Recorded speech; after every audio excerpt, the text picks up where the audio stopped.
Georgette, hi. Mary, hope you don't mind my bringing the baby. Mind, I should say not. Hello, the pretty, pretty, I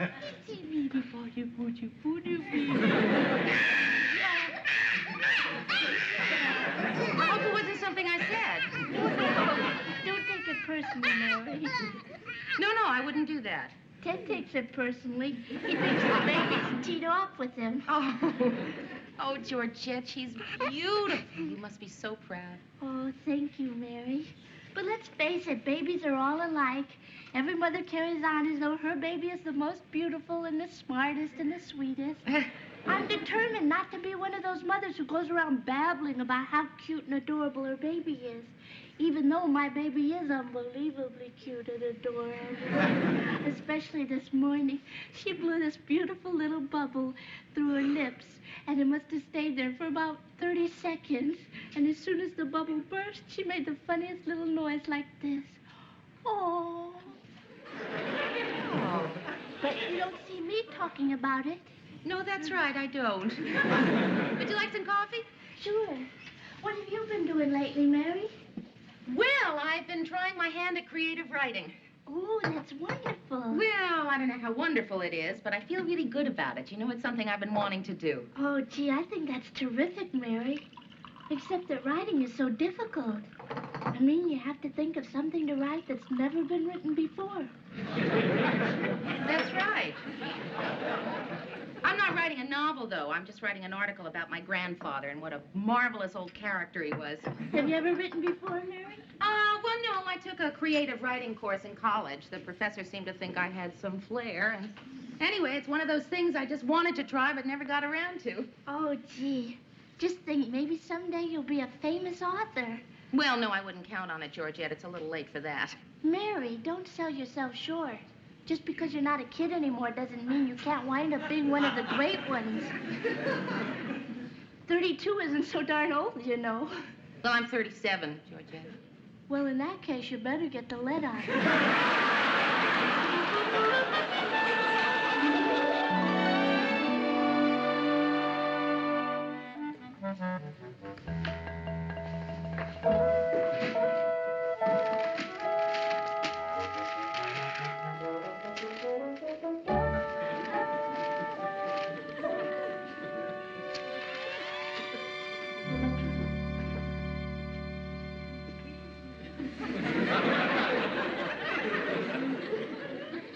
Hi, honey, you live around here? Hey, Ted, look, do me a favor, will you? Watch the door and let me know if you see Mary. She wrote something here I want to finish reading before she gets back. It's very good. Oh, sure. She's at Mayday, Mayday. What are you doing? Hi, Mary. Oh, Murray, I can't believe you'd go sneaking into my drawer and invade my privacy like that. Well, what can I say, Mary? Look, I've seen you writing something and then hiding it in that drawer all week, and my curiosity just got the best of me. Oh, I see. I leave an article in my drawer, and that somehow makes your lack of character my fault. Is that it, Murray? Well, is it, Murray? Little bugger was messing with your purse, too, Mary. You better count your money. I'm guilty, Mary. Guilty as charged. That's really a terrific article, though. It's very good. Murray, whether it's good, bad, or indifferent, in no way affects what you've done. You violated a trust. Terrific, Murray, or just very good? Really terrific. I mean, I couldn't believe you had this kind of talent. You really liked it? I loved it. Especially that part when your grandfather went walking on the roof, so all you kids would think he was Santa Claus. Oh, Murray, I can't tell you what it means to me to get the opinion of someone whose judgment I respect. You can stop hinting, Mary. I'll read it. Oh, hey, Lou, Mary's written a terrific article. Oh, that's nice. Would you like to read it, Mr. Grant? No. Well, Mr. Grant, I realize that you're very busy, but it's only 5 pages. It won't take up much of your time. It already has, Mary. But that's not the reason I don't want to read it. I don't want to read it. Because if I tell you I don't like it, your feelings will be hurt. Oh, You'll wind up hating no. me. Mary. Writers feel about their work the way mothers feel about their babies. Which reminds me, I still haven't bought a baby gift for Ted and Georgette. Yeah, I don't know what to get. It's driving me nuts. I don't suppose you'd care to go shopping for me? I'm sure we could work something out, Mr. Grant. What does that mean? If I read it, you'll do my shopping? Oh, no, that's not fair. Oh, come on, Mr. Grant. You're overlooking the very distinct possibility that you just might like my story. And besides, I can certainly take constructive criticism from a good friend. I mean, far from hating you, I would love you all the more for it. Oh, Mary. Mr. Grant, I think you'll like it. Oh, Mary, Would no. you just trust me? Oh, okay. Ted, could I have your article, Oh, please? sure. Mary, I loved it. If the rest of it's as good as that first paragraph, you've got to win.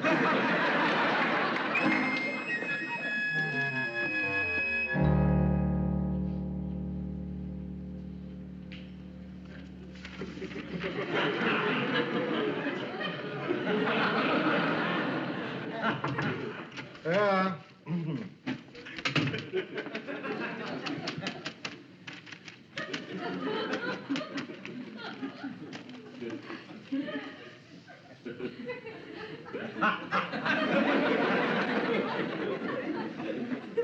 Well, Mr. Grant? Wait a minute before you say anything. I want you to know that I realize it's not perfect. That's right, Mary. It isn't perfect. That's the whole critique? Mr. Grant, I don't feel that not perfect really tells me very much. You're right, Mary. It's bad. Bad. Well, bad is one of those words that could mean interesting but flawed, well-paced, but erratically structured. It stinks, Mary. Stinks is not quite as ambiguous as bad. You wanted my honest opinion, hmm? Mr. Grant, could you be a little more specific? What about it isn't first rate?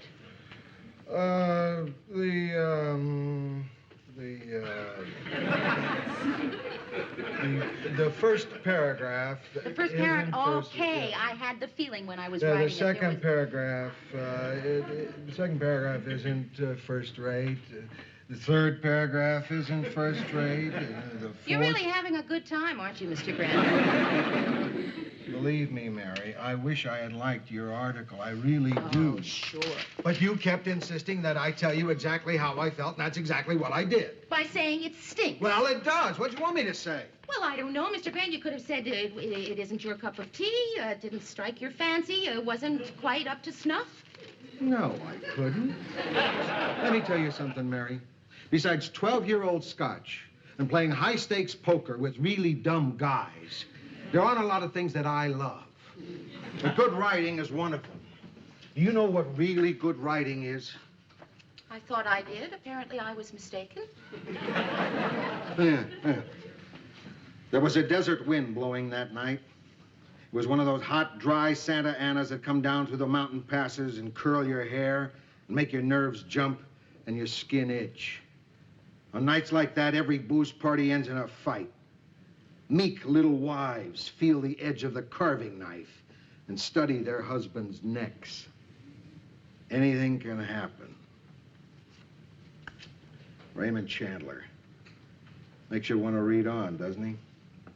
He writes well about the weather. Mr. Grant, that's a piece of fiction. It's not fair to compare fiction to nonfiction. You're telling me that sap in your story is a real person? Josiah Wallace was my grandfather. What? He really sang Christmas carols all year round? Yes. And carved leprechauns out of apples? Yes. And sent cards to all the presidents on their birthdays? All true. It's all boring. Mr. Grant, Murray liked it very much, and Murray is a professional writer. Oh, Mary, Murray likes you so much. He likes everything you do. Well, maybe, Mr. Grant, just maybe that's what real friendship is all about. I'm sorry, Mary. I wish I had liked it. I suppose you had your heart set on sending it to a magazine, didn't you? I did. And I still do. Reader's Digest, as a matter of fact. Just because you don't like it, Mr. Grant, doesn't mean it stinks. No. You're not like most people, Mr. Grant. Most people love reading about delightful, warm-hearted old men. You don't happen to. All right, that's your privilege. It doesn't mean that you're right. It doesn't mean that I'm right. It does mean, however, that you can do your own damn baby shopping.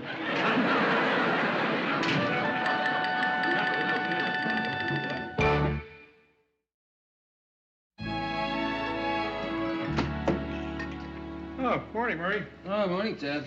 Hey, did you happen to watch Sammy and Company on TV last night? No, Ted. Somehow I missed it. Ah, that's too bad. You know, Sammy Davis is kind of a profound guy once you get past the tap dancing. He had on some famous writers who were plugging their books, so I thought maybe you tuned in to watch. Sammy Davis had writers on his show? Sure. Who? Oh, Doris Day, Lawrence Welk, Dizzy Arnaz, Cab Calloway. Sort of got me to thinking maybe I ought to write my memoirs. I mean, after all, I'm good-looking, virile, well-turned out, money to burn. And I'm not into booze or drugs or any of that weird hanky-panky with men, women, or farm animals. Hey, Ted, maybe it would be a good idea. Yeah, you would be the first person who ever wrote a book without ever having read one. I've read lots of books, Murray. Name one. Black Beauty. How could I have doubted you? Forget it. Oh, Murray. A letter from Reader's Digest. I'm too nervous. You read it. Well, I'm too nervous. Here, you read it. Okay.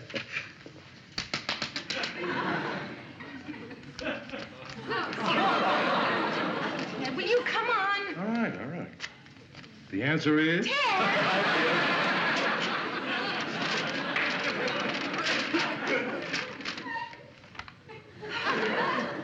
Dear Miss Richards, thank you very much for submitting your article to us. We regret that we are unable to publish it in our magazine at this time. That's really lousy. Yeah, you're right. Let me try it again. Dear Miss Richards.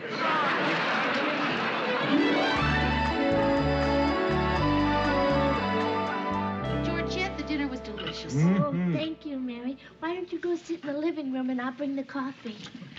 Toothpick, Mary? No, thanks, Ted. We got plenty. No, really, thank you. You feeling better, Mary? Oh, yeah, much better. Oh, that's good. You shouldn't be depressed about that Reader's Digest thing. It's the way life is. Sometimes you win, sometimes you lose.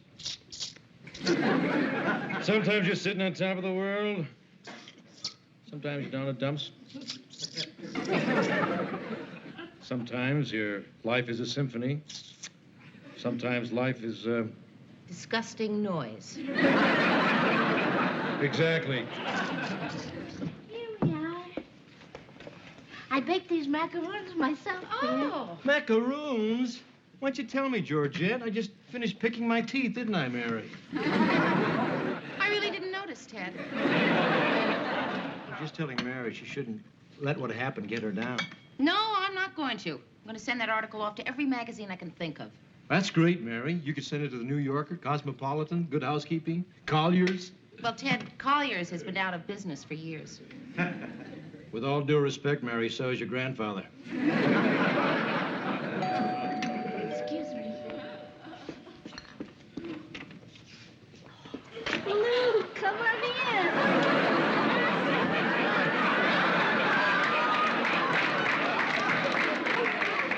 I hope I'm not interrupting anything.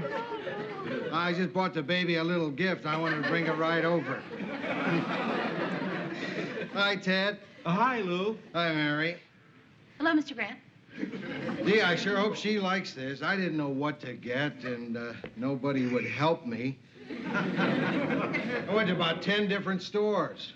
I hope she doesn't already have one. I don't think so. Oh, thank you, Lou. Oh. It's really beautiful, Lou. It's Yeah. something she's always wanted. It's a good thing to wake up the kid to see this. Listen, Lou, sit down, have your coffee, enjoy yourselves. I've got work to do. I'm busy writing the story of my life. Story of your life. What are you up to? The part where you came in with the blue walrus. I think I'll I'll put this in the baby's room. When she wakes up, I'll tell her it's from you, Lou. Georgette, you won't have to. It looks just like him. Hey, Mary, come on. Let's be friends again. I don't know what you mean, Mr. Grant. Aren't we friends? Oh, come on, Mary. You haven't smiled once at me in nearly 2 weeks. It's because you haven't done anything worth smiling at in 2 weeks. Well, I'm going to get a smile out of you. Oh, do you have a plan? Yeah. Yeah, I'm going to tickle you. That's my plan. I'm not ticklish, Mr. Grant. Everybody is ticklish. My, are there no limits to the areas of your expertise? You ready, Mary? Huh? Then here goes.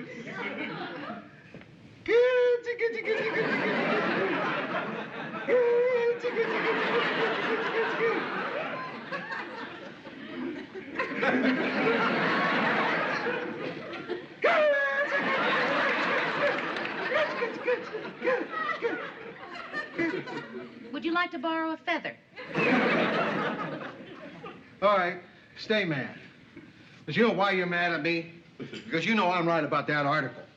I know no such thing. Well, when you hear from Reader's Digest, then you know.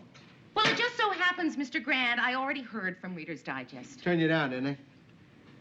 Oh, boy, you are so sure of yourself. Well, Mr. Grant, I've got news for you. They bought it. What do you think of that? They bought it. They bought it. They bought it. Check's on its way. They bought it. That thing about the old coot who carved stuff out of marshmallows? Apples, Mr. Grant, and the old coot was my grandfather. Well, if they bought it, they bought it. They bought it? They bought it.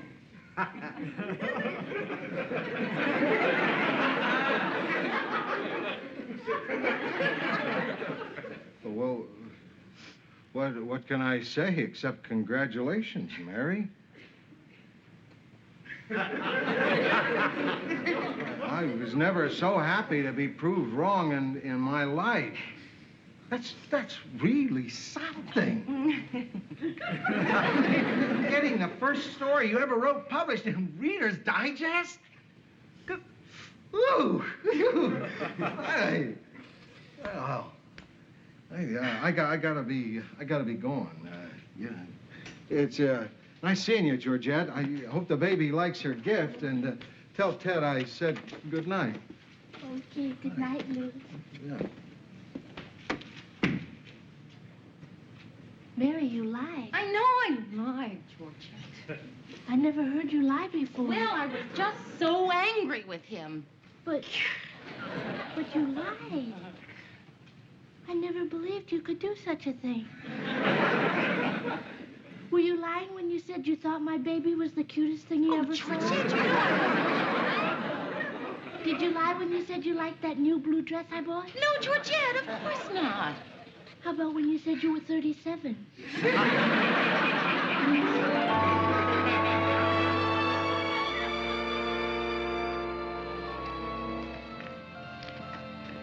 Any luck? 3 rejections. Well, all right, Mary. I mean, so you couldn't sell an article. It's not the end of the world. Oh, Murr, it's not the rejections that bother me. It's the fact that I lied to Mr. Grant. I never did that. It really makes me feel rotten. I mean, how could I just have lied like that?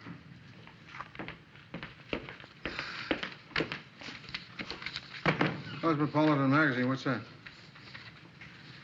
Well, they wanted to buy my article, too. But I had to tell them that Reader's Digest already bought it. I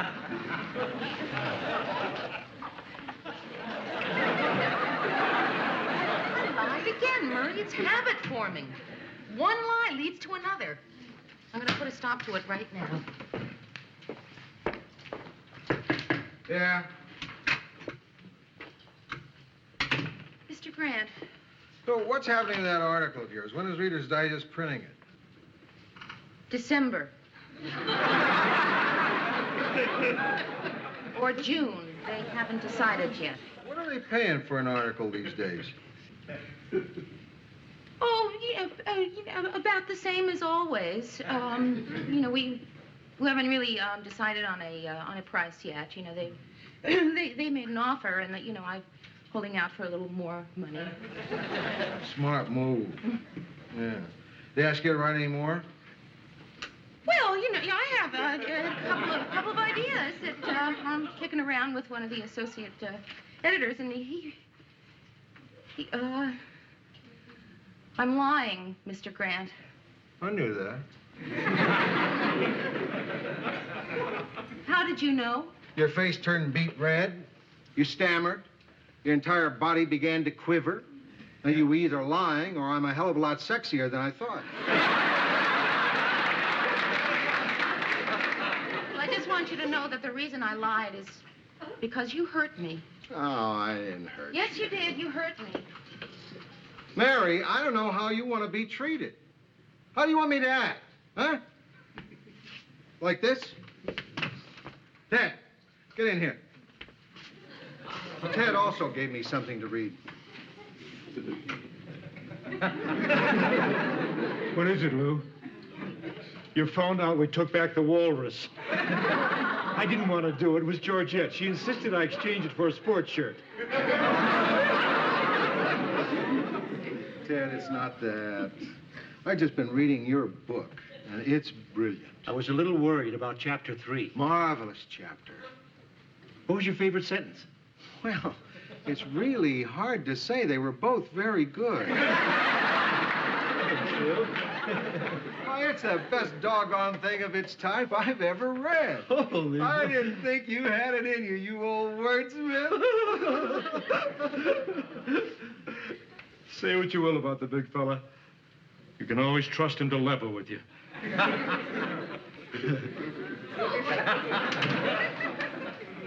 You see, Mary? Ted's writing is lousy. Even worse than yours. But when you brought yours to me, I respected you enough to tell you the truth. Would you rather I had treated you like I treated Ted? Huh?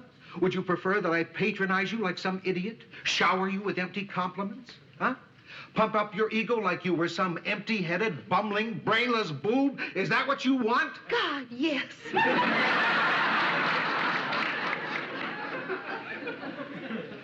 Okay. Mary, I loved your story. Why, thank you, Mr. Grant.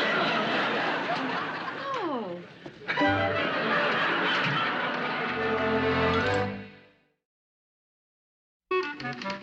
Was the end of another day in the newsroom. See you tomorrow, Ted. My executive producer said, see you tomorrow. Ted? Gee, Ted, it's 8:30. Are you still working on your book? My producer came in and asked, hey, Ted, it's 8:30. Are you still working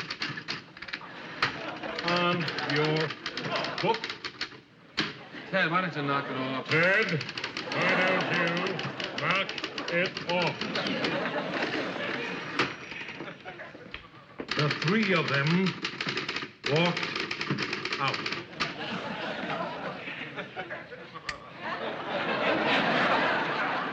Leaving me in total darkness. To continue writing the greatest autobiography the world will ever read.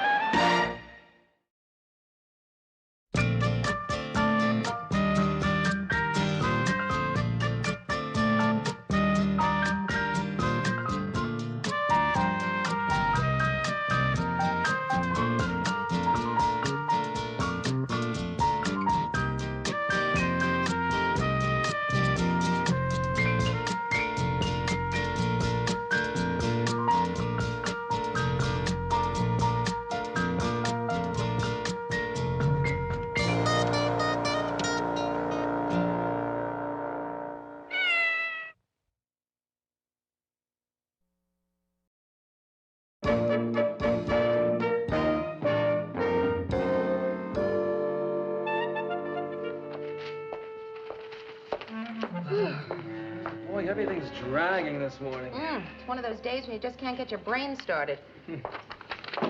Hi, guys. Which gives certain people a big advantage. Really? My heart's pounding, my skin's aglow, I feel radiant. You know why? You're pregnant. No, I'm physically fit. Taking up jogging, it's the latest thing. Ted, people have been jogging for years. Well, I didn't know that. I thought they were just people without cars. I tell you, it feels good to be alive. Ted, if you want to stay alive, don't yell outside my office in the morning. I'm sorry, Louis, I have so much energy. Huh? You don't have any energy at all in the morning, do you? I don't need any. My only physical activity is retching. Whereas I'm a dynamo. And I owe it all to jogging, Lou. Oh, when did you take up jogging? This is my first day. I better go down to the park when I get myself in the proper mood. I certainly don't want to look like you. Ted. Now I'm in the mood. Oh. Hey, Mary. This birthday party you're having for Sue Ann, would you do me a big favor? Pick up a present for me. I haven't the vaguest idea what to get her. Right. And what do you get for the woman who's had everyone? Oh, come on, Mr. Grant, don't ask me to shop for you. Please, Mary, just get Sue Ann anything that you think she might like. Here's $20. Oh, Lou, you're so thoughtful. Oh, look, Lou, just because it's my birthday, you don't have to go to all the trouble of going out and buying me a present. I'll do it for you. Will $20 be enough? Oh, $20 will be fine. I bet you say that to all the guys. Get yourself a nice card, too. Something sincere. Incidentally, Mary, do you mind if I invite someone else to the party Saturday night? Oh, you have a date? Oh, Mary, really, if I had a date, would I be coming to your party? No, it's my sister, Lila. You know the one who does the cooking show in Augusta, Georgia? Oh, yeah, right. She's coming for a visit. Oh, that's nice. Yes, she's going to spend her vacation here. Actually, we've only seen each other a few times in the last 20 years. This will give us a chance to get reacquainted. Oh, you must be really looking forward to it. Yes, like cramps. Oh, Mary, I know it's awful to talk about one's sister that way, but as far back as I can remember, I've always felt that Lila was a rival. I used to be afraid to have boys pick me up at the house. For fear they'd see her. I used to have my dates pick me up on the street. So that's how it started. Well, come on, Ben. It's natural for sisters to have a kind of rivalry when they're growing up, but you're an adult now. Oh, maybe you're right. So I was jealous of her when she was 14 and I was 19. Right. I'm sure it'll be different now that we're both 35.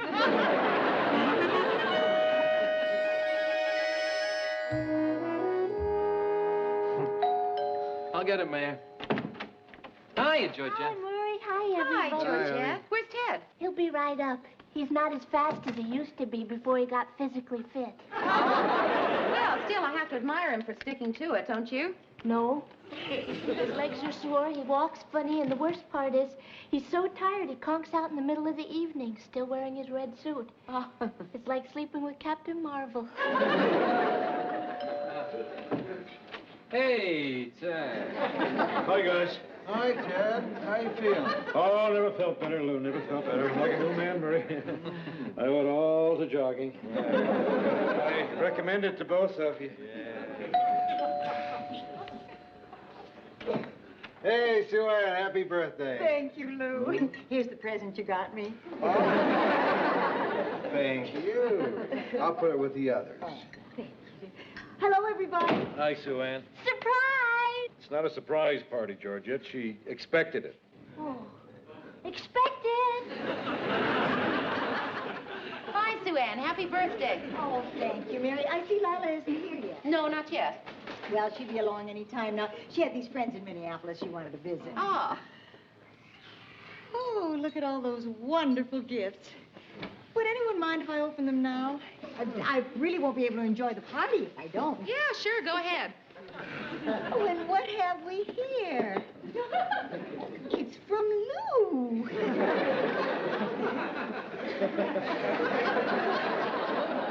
To the most voluptuous, exciting, desirable creature on God's earth. Lou, with admiration and lust. Oh, Lou, it's beautiful. Oh, you shouldn't. Yeah, well, wear it in good health. Thank you, dear. Doorbell. That must be Lila. Hello. So good to see you, dear. I want you to meet all my friends. And stay away from the sophisticated hunk with a hole in his sock. He's mine. Everybody, this is my own little sister, Lila. Lila, this is Mary. Hi, Mary. And Georgette. Hello, Georgette. And Ted. Hi. Murray. Hi, Mary. And Lou. Hello, Lou. Oh, you know, I'm just so happy to meet y'all. I mean, Ann has told me so much about you that I just feel at home already. Ann tells us you're from Dixie. That's right. My wife and I use your cups a lot. Can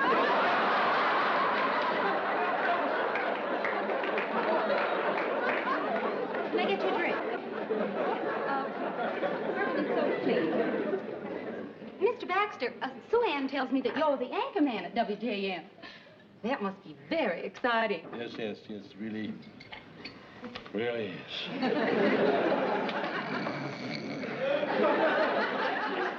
You'll have to excuse him. Lately, he does this every night. Ted, wake up. Oh, I was having the most extraordinary dream. I was wrestling in the mud with Indira Gandhi. Who is she? Lila, is this your first trip to Minneapolis? Oh, yes. Yeah? This is the man I was telling you about, dear. Oh, it's such a lovely city. Mm. Do you know what I just found out? My favorite team, the Atlanta Falcons, is going to play your Minnesota Vikings. You like football? Oh, does a hound dog like possum? Oh, I just hope I can get a ticket to the game. I've got a pair of season passes. I'll take you. Oh, are you sure you'd like to? Does a polar bear like herring? Great. Come on. Let me show you the Minneapolis skyline. Excuse us. Ann, would you like a drink? What's the use? Lila will probably take that away from me, too. Oh, come on, Ann, don't talk like that. Mary, it's been this way all our lives. Everything I always wanted, Lila took. I was a senior in high school, pinned to the captain of the football team. A big, blue-eyed, beautiful Adonis. She took him away from me. And tonight I specifically asked her to let Lou alone, and you saw what happened. I'm sorry, Mary, but I'm afraid there's only one thing for me to do under the circumstances. Now, I don't mean to break up your party, but I really think it would be better all around if I went out there and pushed her off the balcony. Come on, Ted. Going my way, we can share an elevator. Unless you want to use the stairs for the exercise. Oh, no, I don't. No.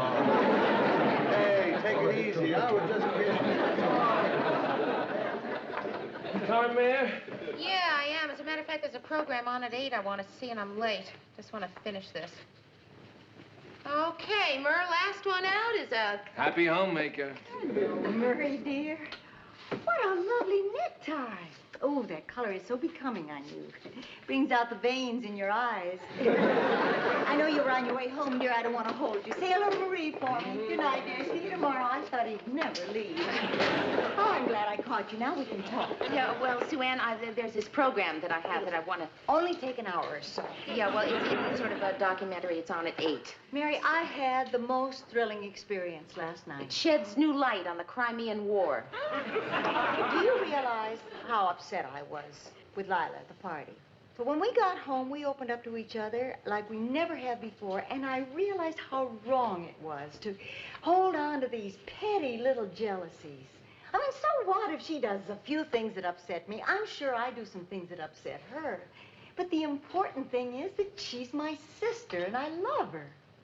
Ann, that's terrific. Oh, matter of fact, the thing that kills me is she'll be leaving in a few days, and we'll have so little time together. Oh, hi, Mary. Hi. Guess what, Sue Ann? The greatest thing has happened. I've been offered a chance to audition for the at-home show on Channel 10 right here in Minneapolis. Isn't that fabulous? And if I get it, we'll be together just like when we were kids. Oh, come on. I'll buy you dinner and we'll celebrate. Oh, Lila, that's marvelous. I'm so happy. Listen, I tell you what, you go on down. I'll meet you in the lobby, Okay. dear. There's just something I have to say to Mary. Bye, Mary.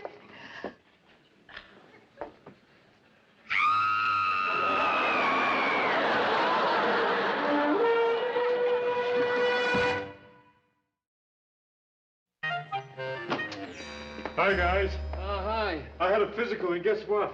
I've got a bad knee. I can't jog anymore. You know, knees are funny. My brother-in-law stayed out of the war because of a trick knee. My uncle stayed out of the war because of a trick nose. A trick nose? He couldn't smell anything. How did that keep him out of the war? The day he got drafted, he walked in front of a garbage truck. Did it hurt him very badly? No, it was parked. Oh. It was the motorcycle that hurt him, Right. which he would have seen if he hadn't walked in front of the garbage truck, which he wouldn't have done if he could have smelled, which he would have if he hadn't had a trick nose. Wasn't much of a war anyhow. Well, I have to be going. Bye, Murray. Bye, Mary. Bye, Ted. Bye, honey. Hi, Sue Ann. Bye, Sue Ann. Nice talking to you. Hi, people. Got a bad knee. I can't jog anymore. Is Lou in? No, he's not. He took your sister to lunch before her audition. Oh, really? Well, I certainly wouldn't have time to chase men if I were being auditioned in an hour. Sue Ann, you'd have time to chase men if you were being embalmed in an hour. Hi, Lou. Did you have a nice lunch?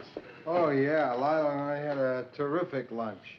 We went to this little Armenian place. Food was just tops. Your sister loved it. Oh, really? Lou, you know, I really love Armenian food, too. No kidding? Well, maybe sometime when you're not busy, you can get your sister to take you there. Newsroom? Oh, hi, Lila. Yes, she is. Just a minute. Hello? Yes, dear. What? You did? Why, that's wonderful. Oh, I'm so happy for you. I'll see you at home, dear. She got the job. Hey, that's great. Hot coconuts. I knew she'd do it. Why are you all so happy for my sister? You like her better than you like me, don't you? No, Sue Ann. Come on. Why do you insist on making comparisons? Your sister's popularity is no reflection on you. Right. Has nothing to do with you. We like your sister strictly for herself. Right, she's sweet and lovely and fun to be with. And you're not.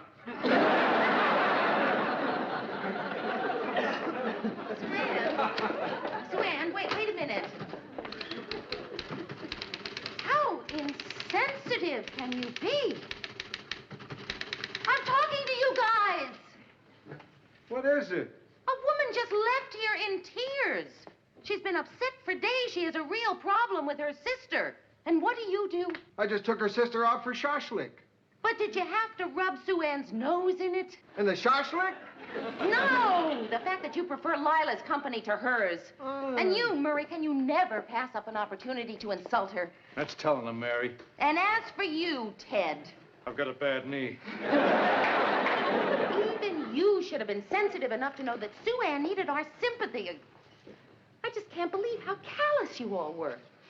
I'm going to call her up right now, and if she's not busy, we are marching up there to apologize. You're right, Mary. We should all really be ashamed of ourselves. Hi, may I speak to Sue Ann, please? What? She did... Okay, thank you. Sue Ann just told the station manager that she's not going to do her show today. She went home in a state of deep emotional depression. Okay, now you've upset her to the point where she can't do her show. What are we going to do now? Maybe we can get a sister to fill in for her.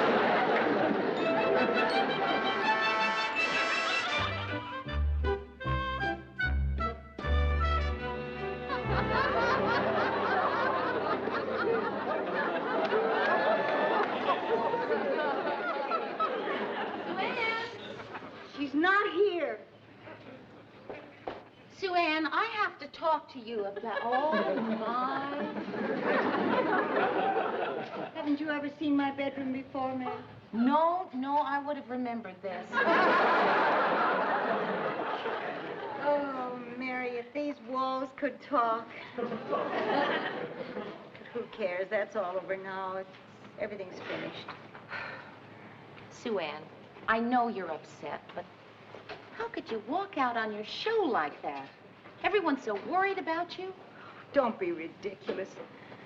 Nobody misses a vain, selfish, egotistical, middle-aged shrew. Of course we do. we all miss you. Murray, Ted, Lou. Sure. Well, my, just look who's stopped by to pay you a visit, Sue Ann. Hi, Sue Ann. Hello, Murray.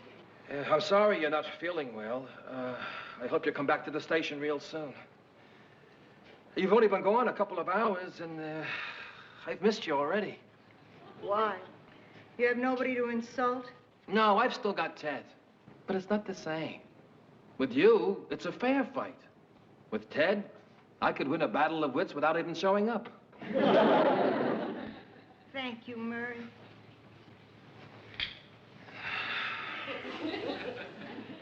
Well, I really love your bedroom, Sue Ann. Did you decorate it yourself? Did you have a sex maniac come in?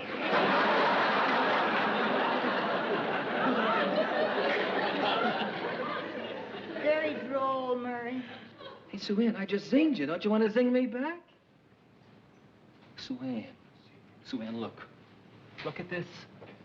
What do you see? A kind, sweet, and gentle man. Well, we're going to get you the best doctor in the world. Well, look who else is here. Sue Ann, you remember Ted from the newsroom? Of course. How have you been, Ted? Oh, swell, Sue Ann. What a great bedroom, Sue Ann.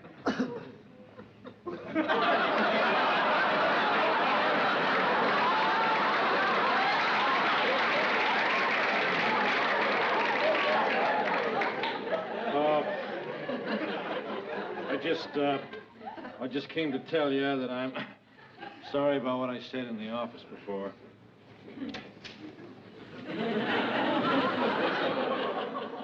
Ted, don't.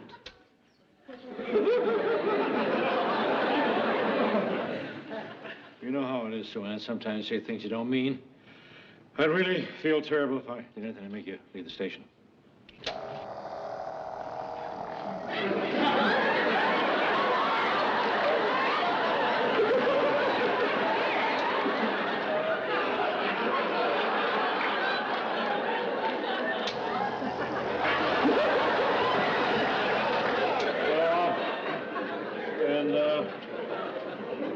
Just really wish you'd come back to work, Sue Ann. We all really miss you.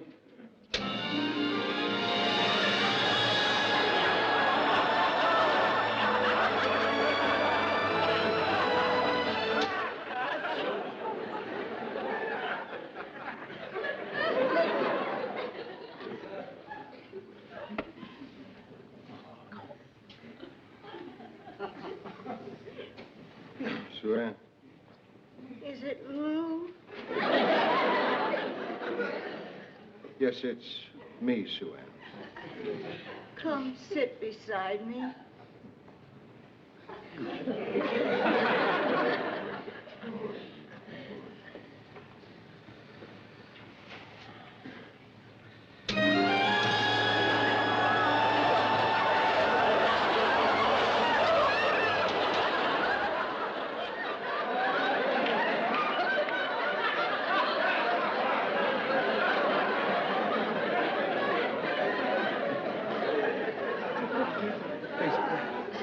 Hey, Sue Ann, I hope you didn't misunderstand about my taking Lila out.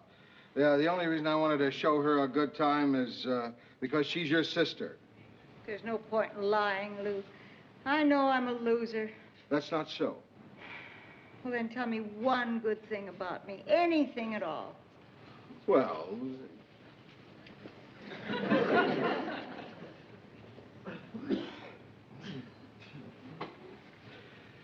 You're attractive, very attractive. Pretty? You bet. Glamorous? Well, you're real glamorous. Sexy? Provocative? A tawny, sensual beast? Yes, a beast. A sensual beast. Sue-Ann, come on back to work. Yeah, we really missed you. Yeah, place isn't the same without you.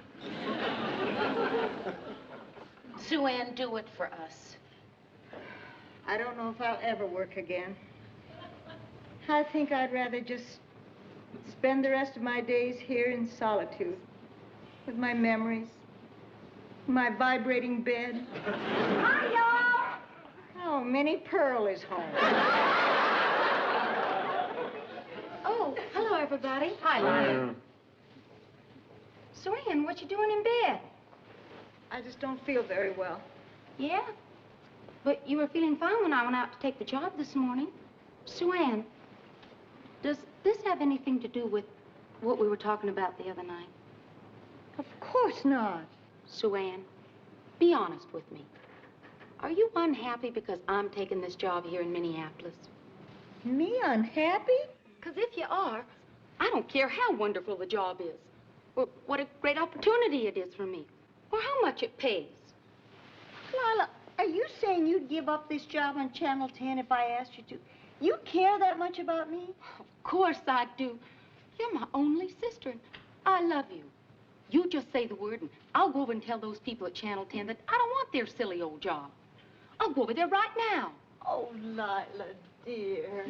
You don't have to do that. You can call them from here.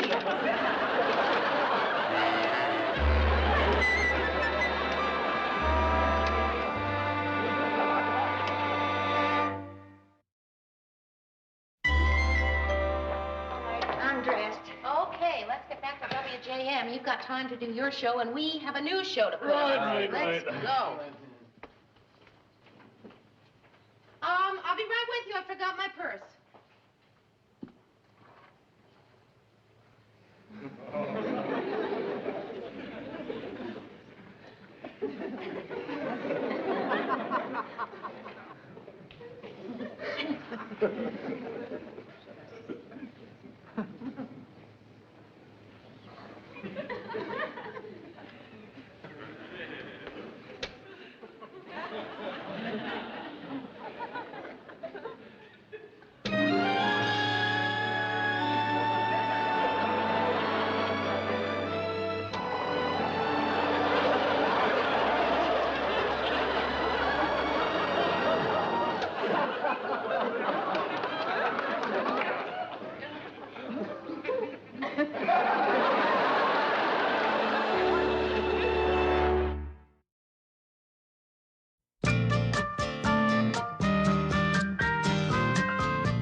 Now, Ted, it's our closing story. It's incredible. Swarms of locusts have overrun Pakistan. no go, guys. Ted, it's almost airtime. Now get out there and read it. I'm not going to read something you throw at me the last minute. Why'd you give me a couple of hours ago so I had a chance to learn it? Ted, the locusts only did it this morning.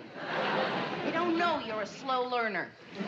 Look, Ted, we really need that story. We're 3 minutes short. And we've got some great footage on the locusts. What are they doing? I think they were eating a car or something. What make car? I don't know. A 58 DeSoto, what's the difference? 58 DeSoto, don't you see? For all we know, it could be old footage of 1958 locusts. Ted, get out there and read that copy. I'm sorry, Mary. I see no reason to read this item. Ted, get out there and read that copy or I'll break your face. Now, that's a reason. What are you doing standing here and arguing? We could have gone on the air and there'd be nothing on the screen except Ted's empty chair. All right, but sooner or later, probably somebody would notice. Good evening. This is Ted Baxter with the WJM News. Our big stories tonight. Transit strike looms in the Twin Cities. Police crack down on pornographic bookstores. And swarms of locusts have overrun Pakistan, destroying crops, homes, and suspiciously old automobiles. He wouldn't let it go. Just once, I would like to see an entire broadcast Hold it, where Mary. Ted... Look, I think that something's wrong. Excuse me. Can't seem to catch my breath.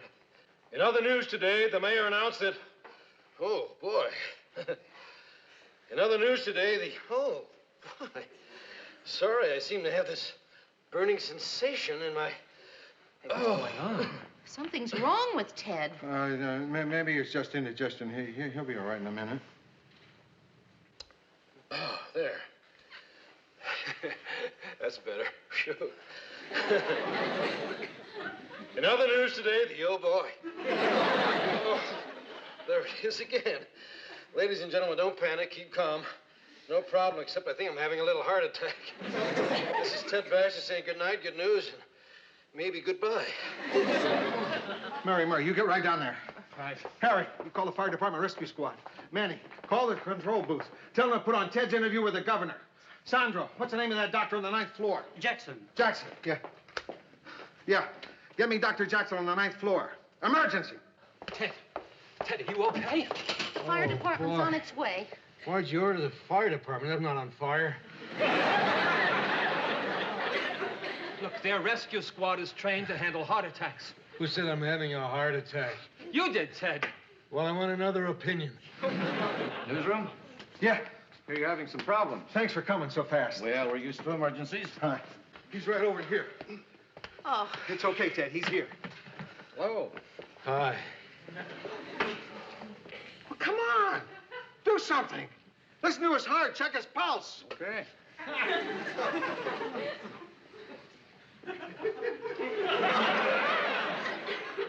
Well, how is he? I don't know. What do you mean? Listen, mister, I just came to fix the Xerox machine.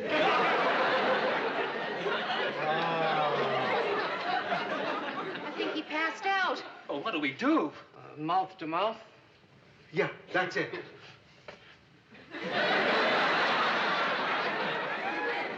Mary?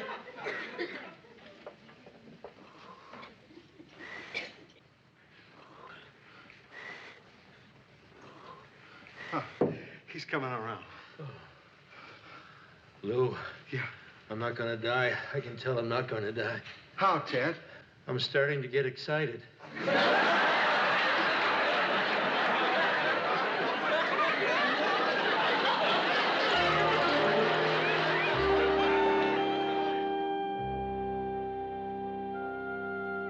These are Ted's friends. Mary Richards, Lou Hello. Grant, and Murray Slaughter. Doctor? Dr. Carter's Ted's doctor.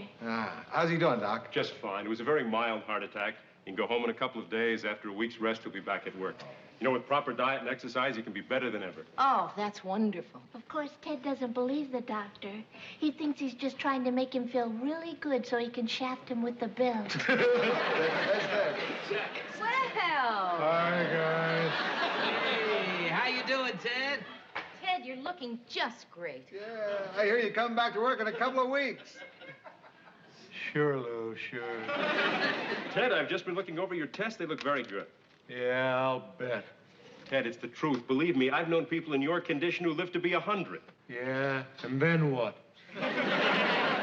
Nice meeting you all. Excuse me. Same here, Doctor. Mary, I didn't get a chance to thank you. You saved my life by pressing your lips to mine. Ted, it was nothing. Well, what'd you expect? I was sick.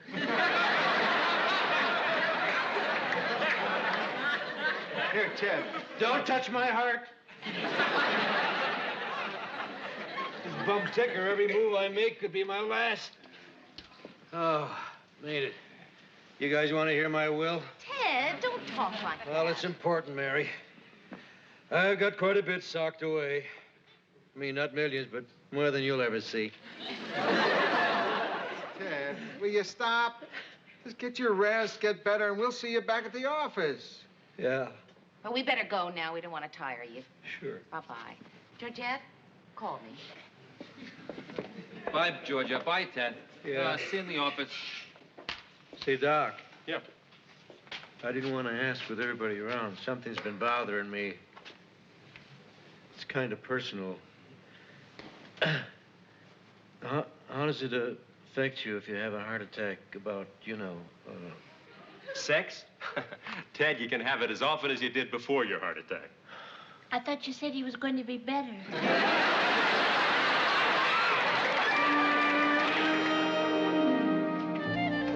No kidding, Phil.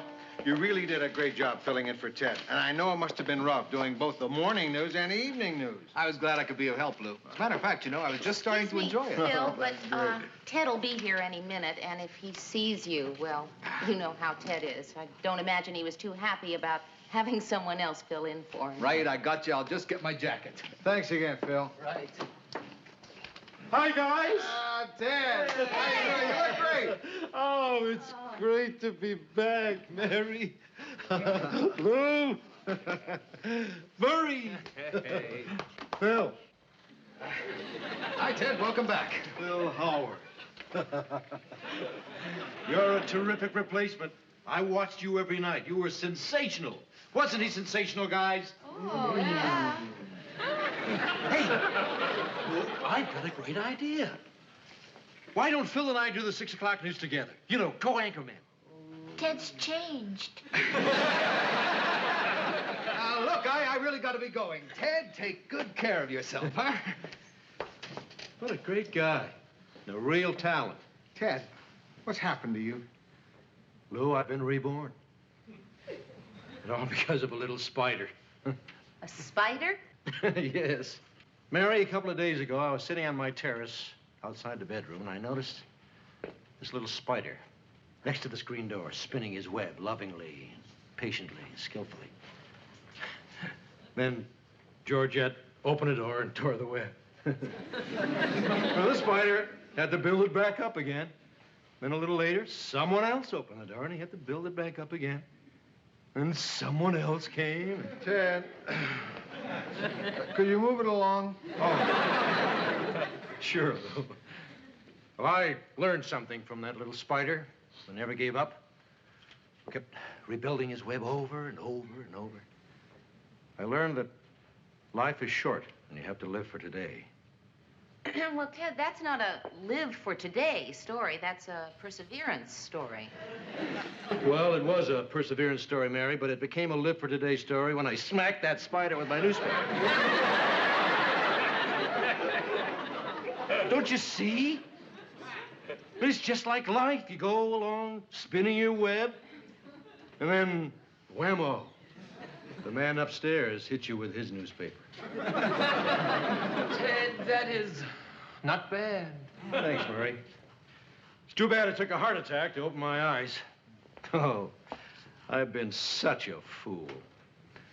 But from now on, I'm going to spin a web of love, beauty, truth.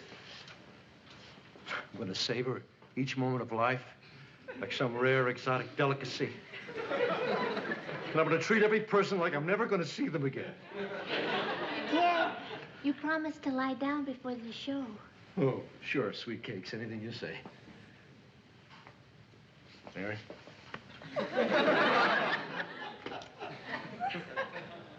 Lou?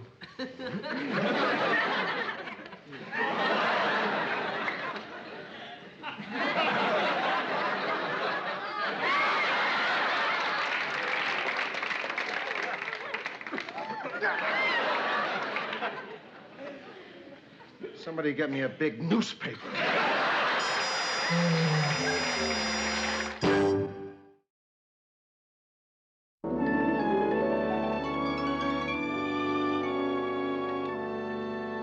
Mary, you really outdone yourself tonight. Never have I tasted such an incredible dinner. Oh, well, thank you, Ted, but it's just my meatloaf. Ha ha ha. But what a meatloaf. It was perfect. Not too meaty, not too loafy. And the peas, they were so...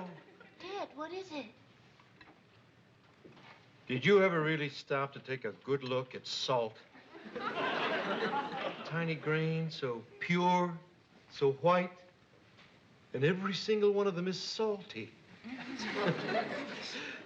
You know, I've been around salt all my life, but I never really ever paid attention to it. Look at it, Mary. Here, have one. Oh, yeah. Georgette, would you like to look at some? You showed me salt yesterday, Ted. Georgette hasn't completely adjusted to the new Ted Baxter. Well, frankly, Ted, neither have I. I know I promised not to mention it again, but honestly, that present you brought me... Hey, Mary. You come to dinner, you bring a gift. What's the big deal? Ted, you come to dinner, you bring flowers, candy, nuts, but a new bed. Well, Mary, you're not married. God knows why you're an incredible woman. I just thought maybe if you had a new bed, your luck would change. Ted, I appreciate the thought. I really do, but I just can't. I mean, a bed costs... Hey, what's money? Money's only measurement is the amount of joy it brings the ones you love. Here, Mary, have some money. Take it, Mary. Take it, Mary. If you don't, he'll just give it to strangers. Please. Ted, I am not taking your money. Now, stop that. All right, I don't want to spoil this moment for you.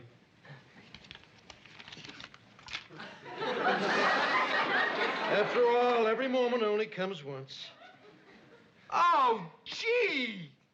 I forgot to watch the sunset, darn it. Ted, there'll be another sunset tomorrow. That's not the same thing, Georgette. Tonight's sunset will never come again. Tomorrow, you and I and the sun will be a day older. Not if you don't knock it off. Well, I'll watch the moon instead. I'll tell you all about it when I get back. Wait for me, Moon. Wow, he really has changed. I know, and Mary, I've had it with him. I mean, I'm not ready for this.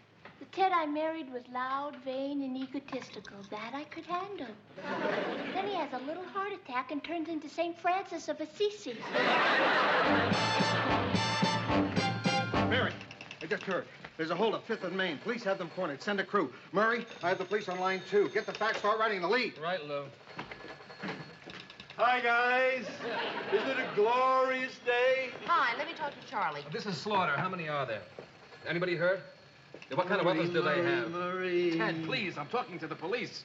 Hey, you guys are doing a terrific job. Those new stop signs, beautiful. Okay. Yeah. What do you mean the crew is on a break? Guess This is who? an emergency. Ted, please, I'm working. I want that crew, and I want the... Ted, why did you hang up my phone? Mary, is that crew on the way yet? Lou. She was talking to the dispatcher, and Ted hung up the phone. Ted, what the hell do you Mr. think you're doing?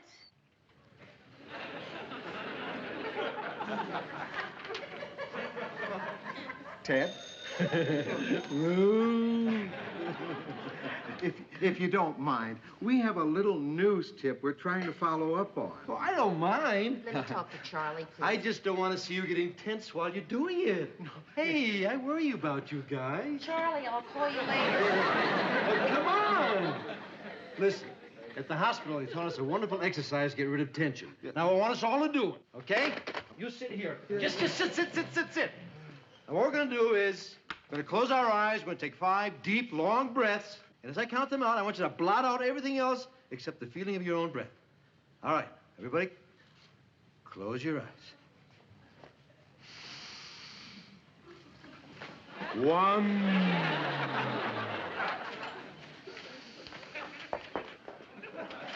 2.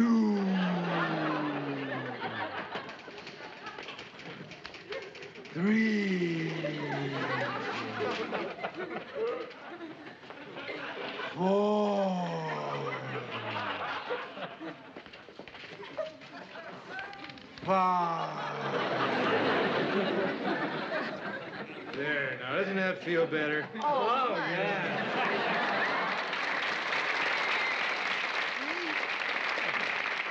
You like that? I got an even better one. We all lie in a circle and put our heads on each other's stomach and laugh. Ted, why'd you say that one for tomorrow? For now, why don't you go in and hug the cameraman? That's a nice idea. I love you guys.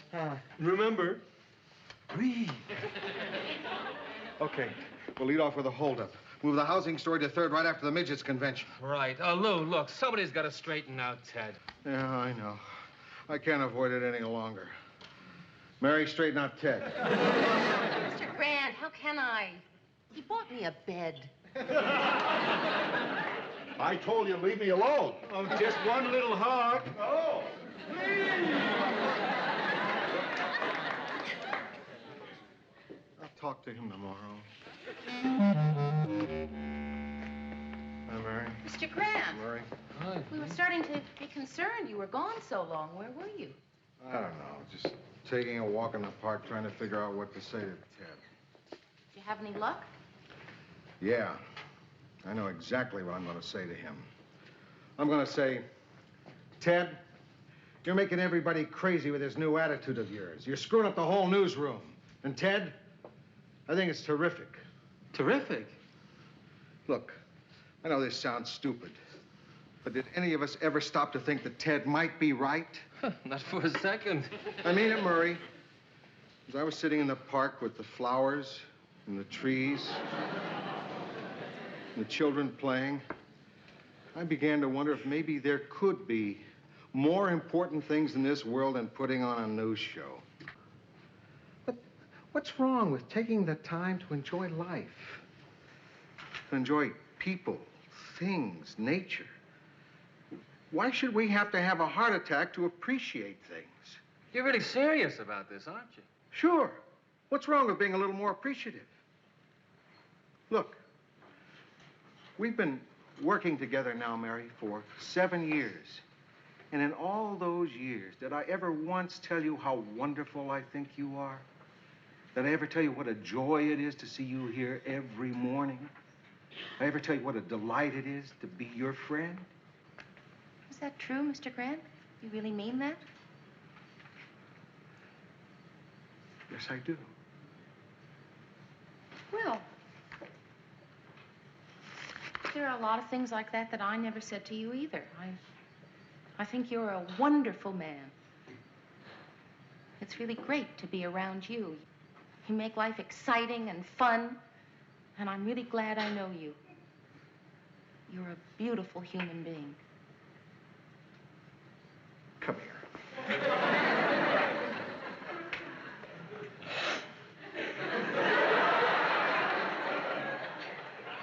Murr, what is it? I've got a lovely wife. Great kids. Wonderful friends. I've got my health, a paid-up house, an occasional hair. I'm the luckiest man in the world. Murr. Lou. Murray.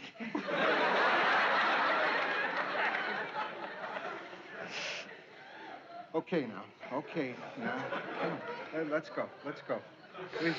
We've still got a show to put on. Is that convention footage still in the film library? Yes, it is. Oh, Mr. Grant.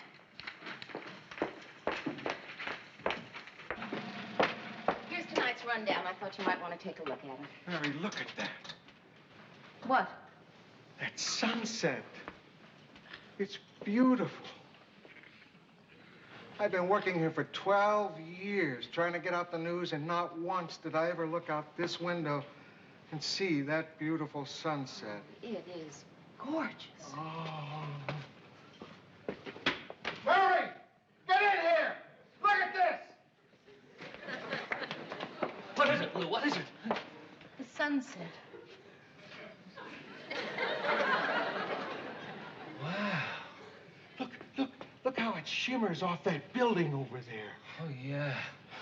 How it glistens off the lake. Incredible. Guys, get in here! Tommy, go get the crew! What is it, Lou? That sunset. Look at that sunset. Isn't that fantastic? What's going on? The sunset. Oh. Hey, where is everybody? Ted? Ted, come on in here. What? Come here. Look at that. Oh, yeah.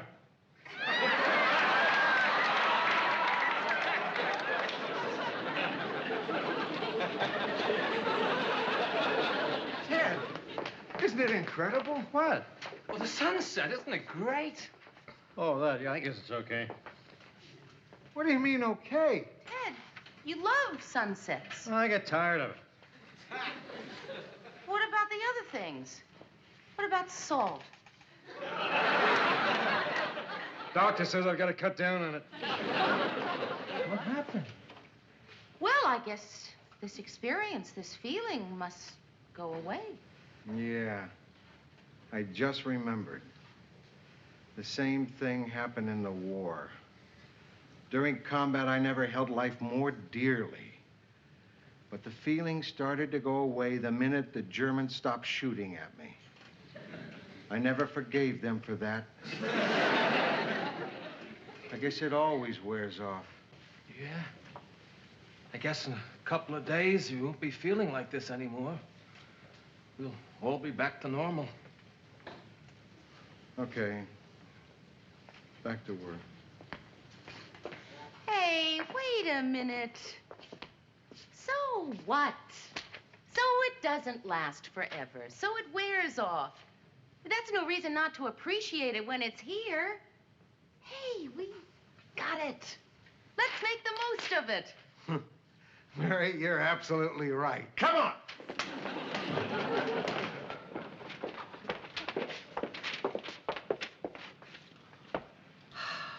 Wow.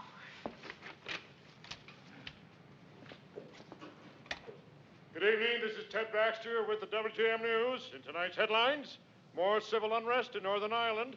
Negotiations between the city and transit workers have again broken down. Police have announced 3 arrests in connection with a statewide...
Just discovered the most exquisite little Italian restaurant right around the corner.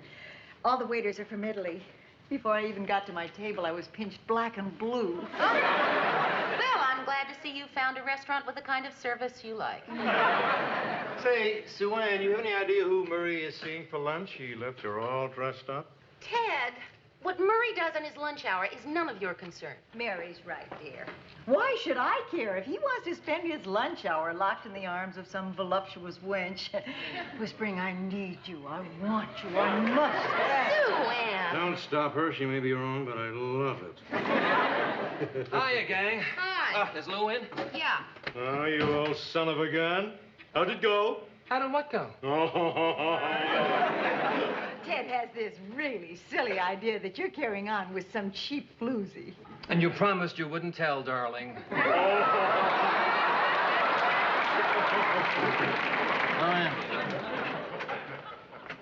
yeah.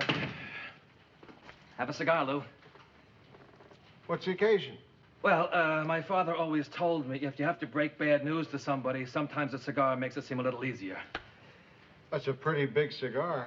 Yeah, well, I got a pretty big problem. Lay it on me, Murray. Whatever it is, I'm sure I can solve it. Okay. I just had lunch with the station manager at WKR. Uh-huh. He offered me a job as producer of the news, and I don't see how I can turn him down, Lou.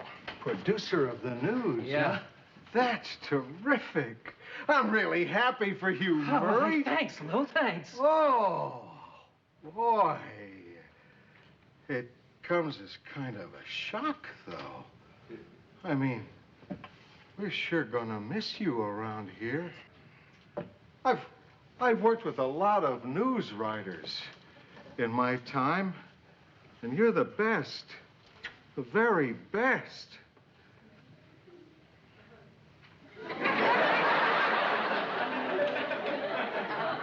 This place sure won't be the same without you. Are you sure you want to leave? I'm afraid so, Lou. Okay, to hell with sentiment. Let's try money. Hey, Lou, it's got nothing to do with money. It's a step up. Producing is something I've always wanted to do. I see. Well, I don't know what we can do to... Wait a second. How about I make you co-producer?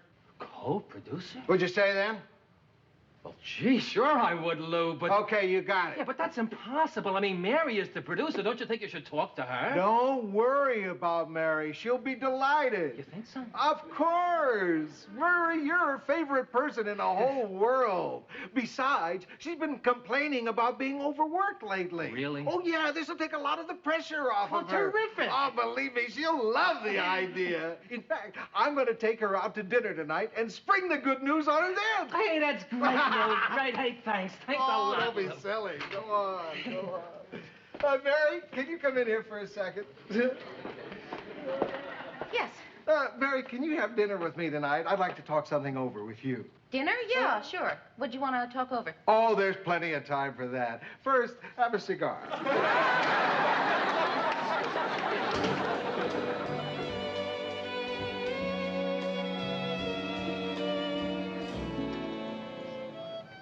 Thank you.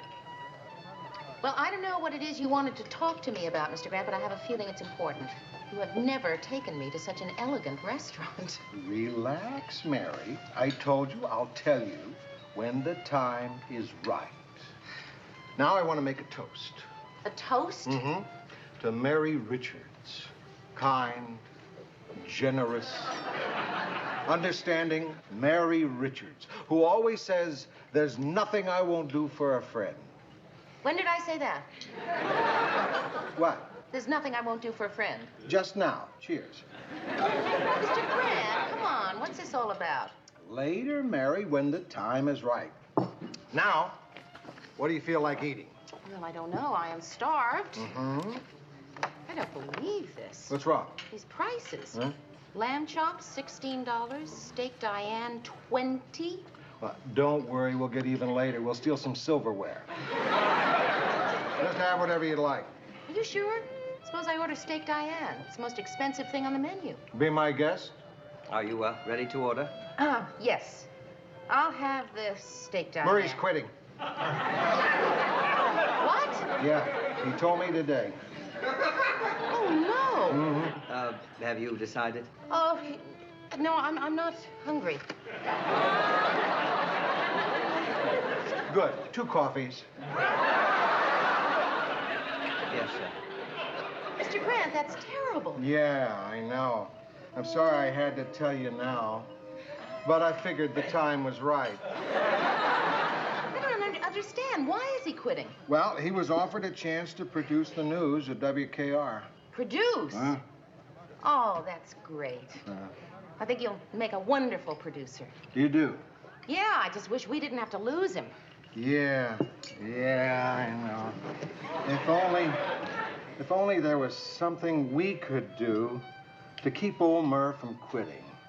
What about if you offer him more money? No good, I've already asked. Oh, that's too bad. But keep thinking. There must be something we can do. Wait a minute. What if... Nah, forget it. What Nah, is it? we couldn't. No, Mr. Grant, what? Nah, just a dumb idea. I can't even tell you that's a dumb idea. Oh, Mr. Grant, please, what is it? Well, I thought maybe we could get old Murr to stay if we made him co-producer. You know, you and him co-producing the news. You're right. Yeah? That's a dumb idea. Well, it's not that dumb. Really dumb, yes. Mr. Grant, don't misunderstand me. I love Murray. It's just that producing the news at WJM doesn't require two people. And quite frankly, Mr. Grant, it's not fair to me. You know how hard I work to become producer. I know. Like I said, it was a dumb idea. There's only one little problem, though. I already told him I'd make him co-producer. What? So that's what this was all about. Oh, you really think you're cute, don't you? Cute, cuddly, irresistible, always get your way no matter what. Well, you want to know what you really are? You're devious. You're devious and underhanded. I'm sorry. I didn't know what to do. I don't want to lose Murray. Not after all the years we spent together. I mean, I love him. I really do. I just had to find some way of holding on to him. Well, you're just going to have to tell Murray it's not going to work out. Mary, how can I do that without breaking his heart? I don't know. That's your problem. Don't listen to her. You're much better off with Murray.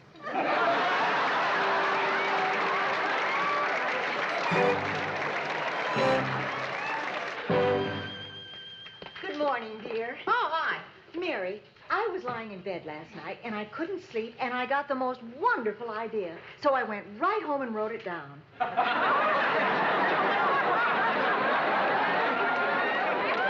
was the idea, Sue Ann? Well, I thought maybe once a week on your news show, I might do a restaurant review.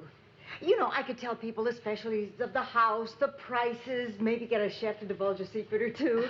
And each week I could go to a different restaurant. One week an Italian, then next week a German, then a Chinese, then a Hungarian. What's up, Sue Ann? You taking your room at the UN? You know, Sue Ann, that's not a bad idea. Let me think about it, and I'll get back to you. Oh, bless you, Mary. Oh, Mary. You're so lucky. Other men get dandruff. You get waxy yellow buildup.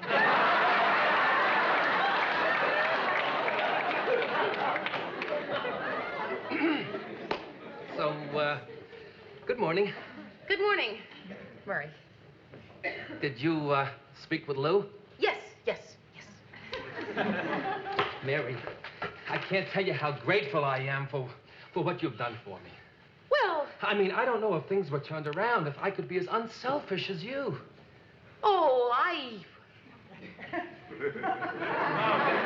I mean, I really appreciate it, Mary, and I want you to know that I think we're going to be terrific together. Well, Mr. Grant should be in any minute now. Oh, yeah, well, I want to thank Lou, too.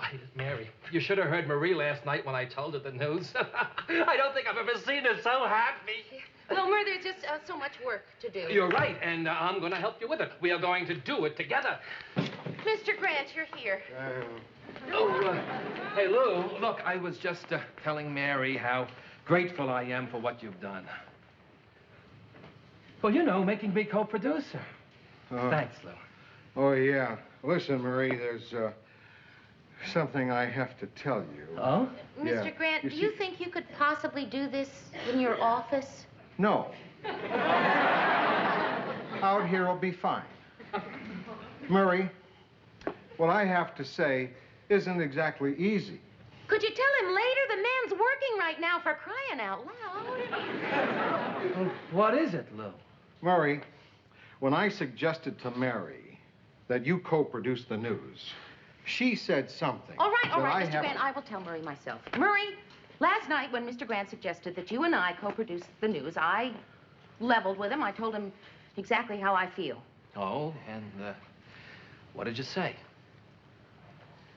I said I thought it was the best damn idea he's ever had.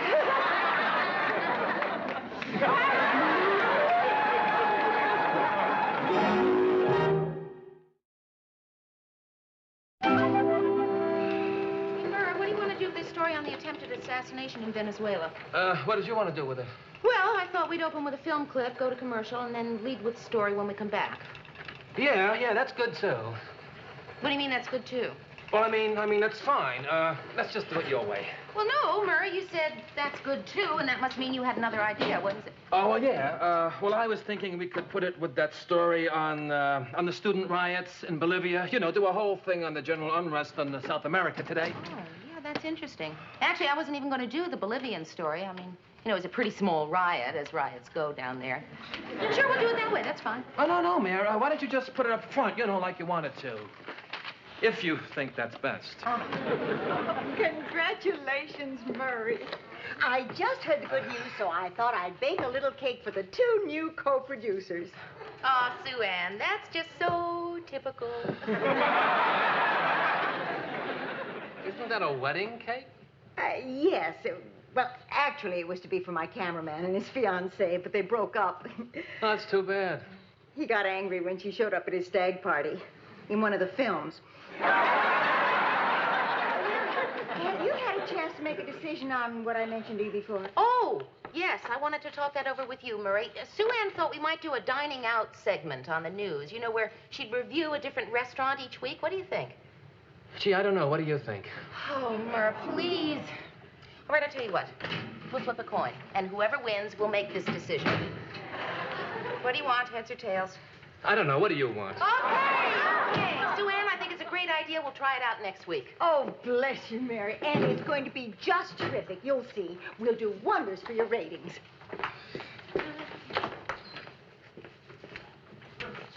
What was that all about? Oh, Sue Ann's going to do a dining out segment on the news. On my news? Ted, it's just a small segment once a week. You don't fool me, Mary. I can see what's happening.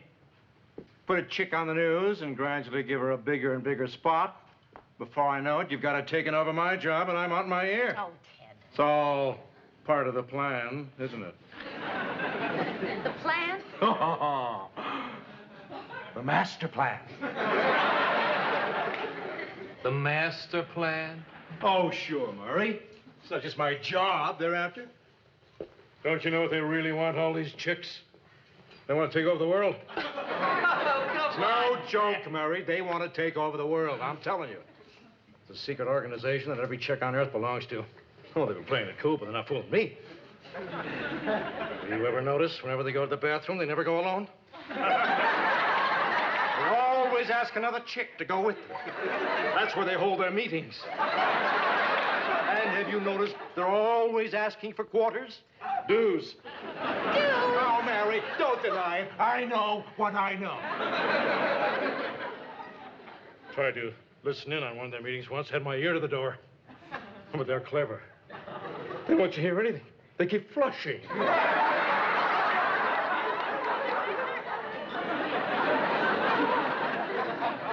Shame on you, Mary. Yes, well, I guess the jig's up. All right, who blew it?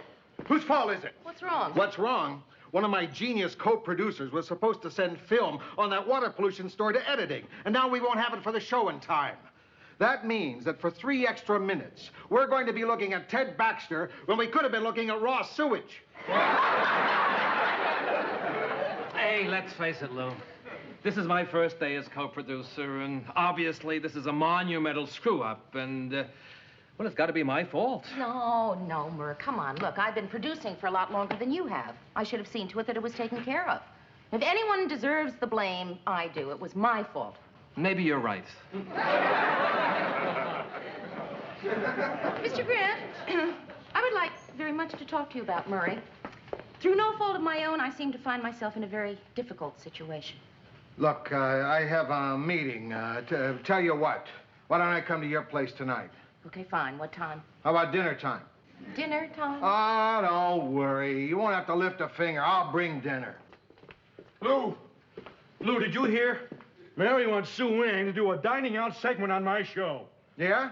I think that's a terrific idea. Well, so do I.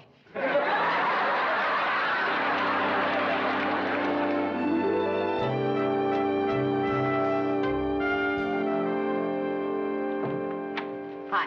Hi. Wait till you see what I got for you. You've never seen anything like this in your whole life. A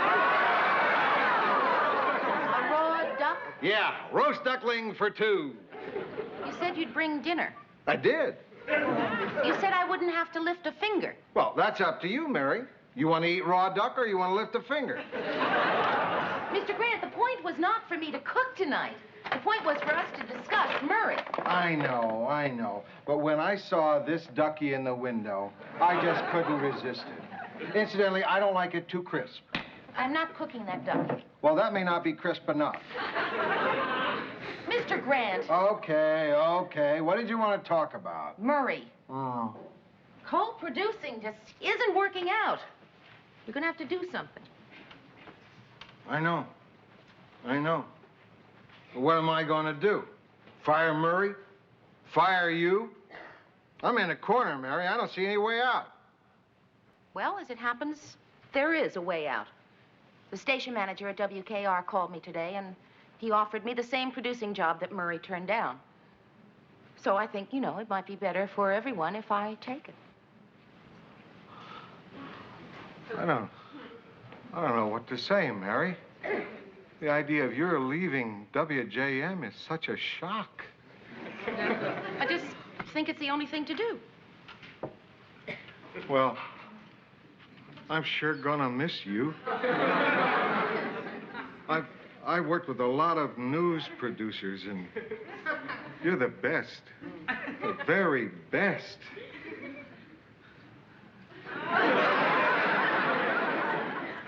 The old newsroom just isn't going to be the same without you.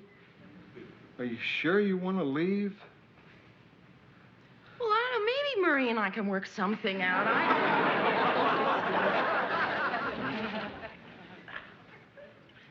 Sometimes it works, sometimes it doesn't.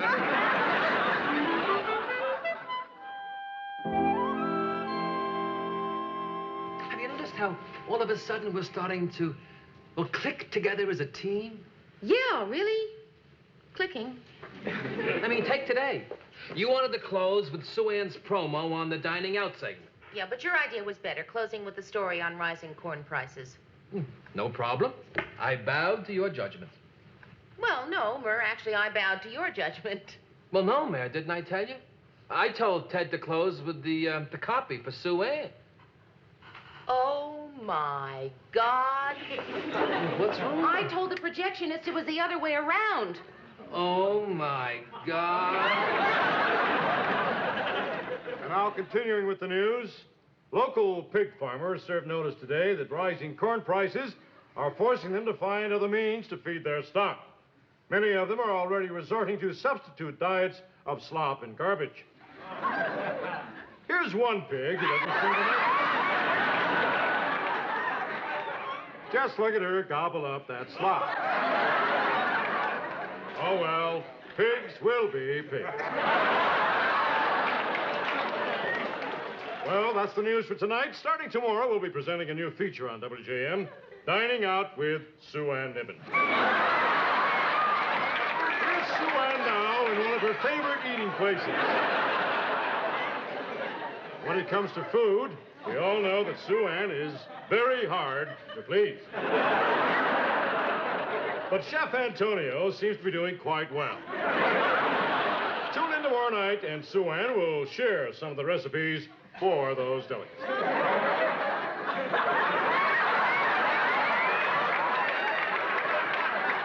Oh, my God. All right. This has gone far enough. I put up with this long enough. 2 producers for one news show just doesn't work. We can only have one producer, and that means we got to work something out.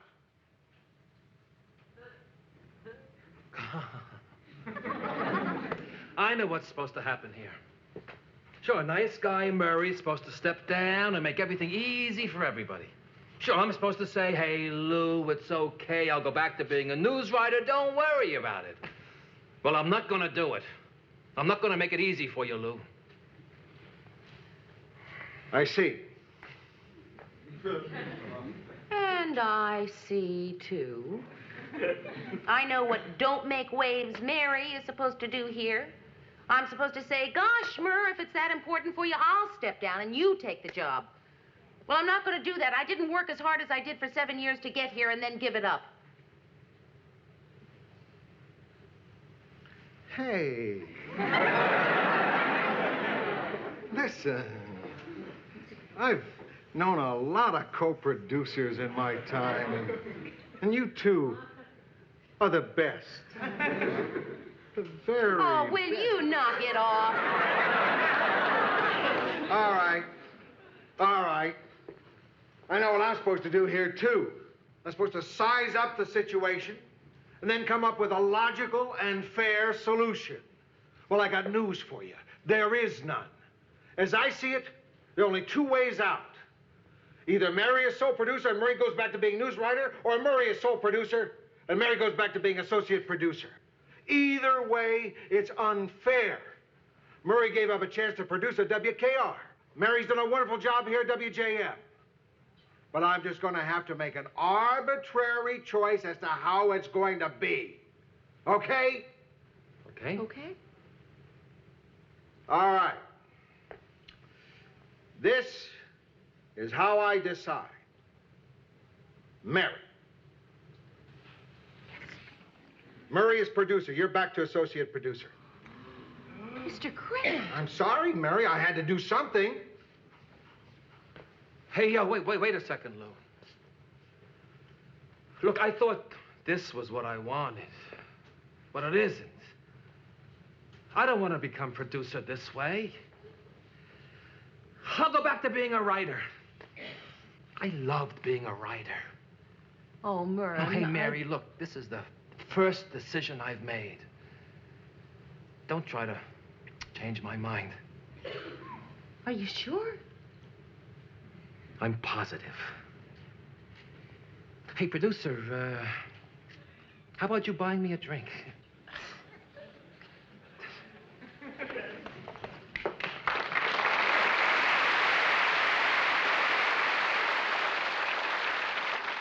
Sometimes it works.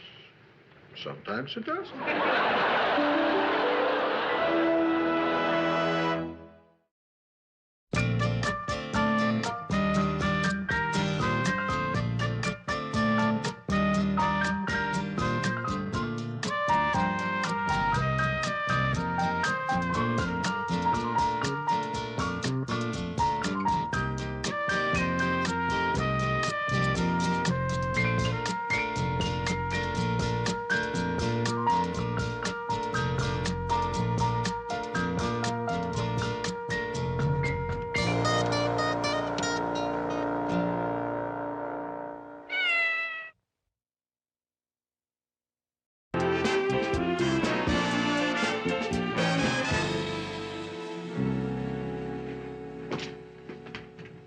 Good morning. Oh, morning, Lou. Morning, Mr. Grant. Why are you holding the door open? Because I'm with somebody who walks very slowly. Who? There's a story connected with that. Unfortunately, I know I have the time to tell it. My oldest daughter called me from New York and said her father-in-law is coming to Minneapolis and could he stay with me? I said yes. Oh, isn't that nice? Nice? He's the slowest man in the world. Crossing the park this morning, a vine grew up his leg. Oh, thanks, Lou, for holding the door open for me. You want to help me with my coat? No, I guess not. Lou, look, you don't have to stand there like that. I'm sure he can find his way in. Yeah, you're right. What's the matter? You couldn't hold the door open? Murray, this is Morris Bender. Well, it's nice to meet you.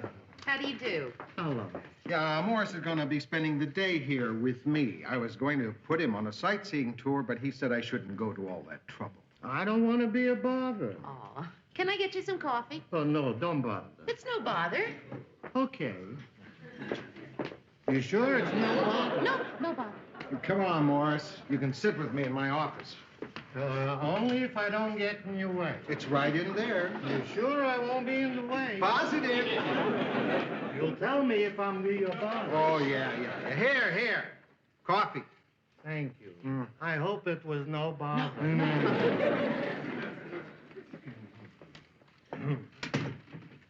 Nice little guy, isn't he? Oh, look, how long is he staying with you, Lou? Oh, a couple of weeks, or until I kill him, whichever.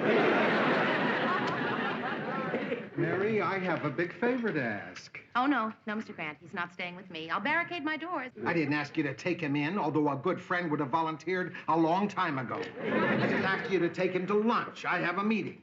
Just lunch? Yeah. Yeah, okay, I guess I can do that. Oh, wait, Mary, before you say yes. I need you for lunch. I've got a big personal problem. I've already got her, Ted. She's mine. No, you don't. It's her lunch. We all get a shot at her. Ted, leave her alone. No, I can't. It's a big problem. All right. Look, Ted, Georgette and I were talking about getting together for dinner. Why don't we just make it tonight? I can't wait to dinner. I need you for lunch. Well, look, I can't have lunch with both of you. I only have 4 hands. Dinner, sure. What am I going to do till then? What about getting ready for your broadcast? No, that's no good. I really appreciate this, Mary. But it's not such a bad deal. You're going to have a great time with him. Just one tip. When you cut his meat, make it small pieces. Figure about 1. I'll start sending him out about 12. Why is it always me, Murr? Why is it always me? You really want to know? It's because you probably get a kick out of letting people walk all over you, that's why. Look, I said it. I'm glad I said it. I'm not going to take it back. Murray, Okay, I apologize. but you meant it, didn't you? Yes, Mary, yes, I did. You know, a couple of weeks ago, I read a book called The Importance of Being Selfish. And boy, if ever there was a book written for you. It talked about people like you, Mary Richards. It talked about people who were always helpful. And it said the real reason they did that was because they had such a low opinion of themselves that that was the only way they knew that they could get people to like them. Well, thank you, Murray. How very flattering. Look, Mary, I know this may sound harsh, but isn't there a little bit of truth in it? That the reason you can't say no to people is because you're afraid they're not going to like you? Well, maybe. It's a terrific book, Mary. Boy, it really helped me a lot.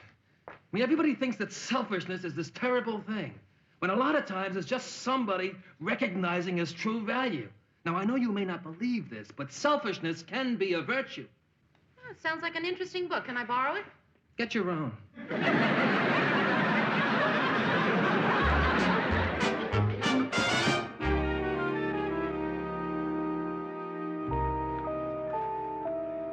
Here we are. Looks like a nice tuna fish sandwich. But why is it so shiny? That's the cellophane. Would you like me to take it off for you? If it's no bother. It's no bother. What's that you're having? Egg salad. I didn't know they had egg salad. Well, they do. I love egg salad. Would you like to trade? You don't have to trade. I'll give you my sandwich and you give me yours. Okay, we'll do it that way.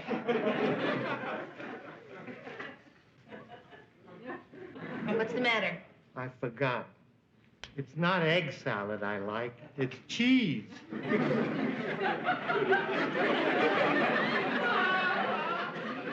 Mary? Ted, hi. Come on over. Sit down. Join us.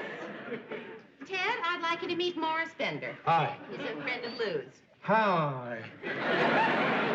Do you know how many pair of socks I have? How many? 4.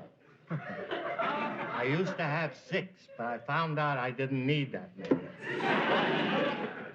That's interesting. Mary, I've got to talk to you about my problem. Well, Ted, don't you think it's a little... Oh, I'm sure he won't mind. Go ahead. You got to speak to Georgette. Georgette is Ted's wife. She's upset about David. And that's their son they adopted last So he's having a little trouble in school. She's making a mountain out of a molehill. Don't tell me. It's a little hill with moles in it.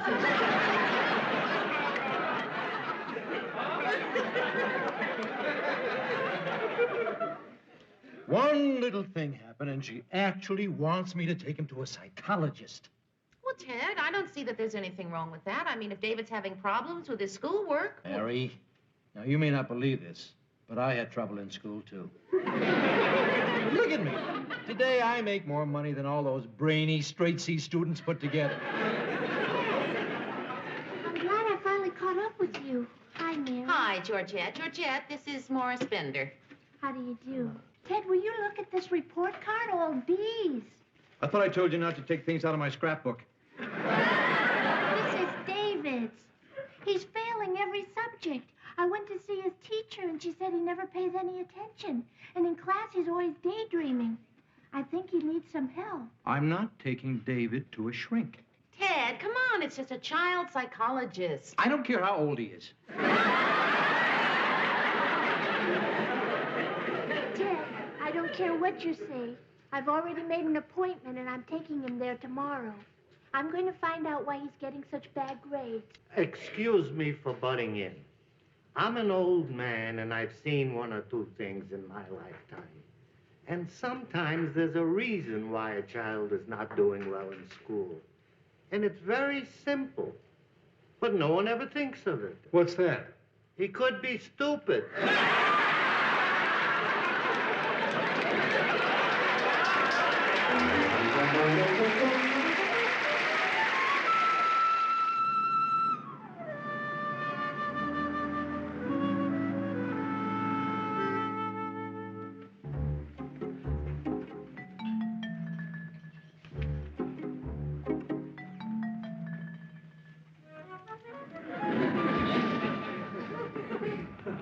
Nice wood.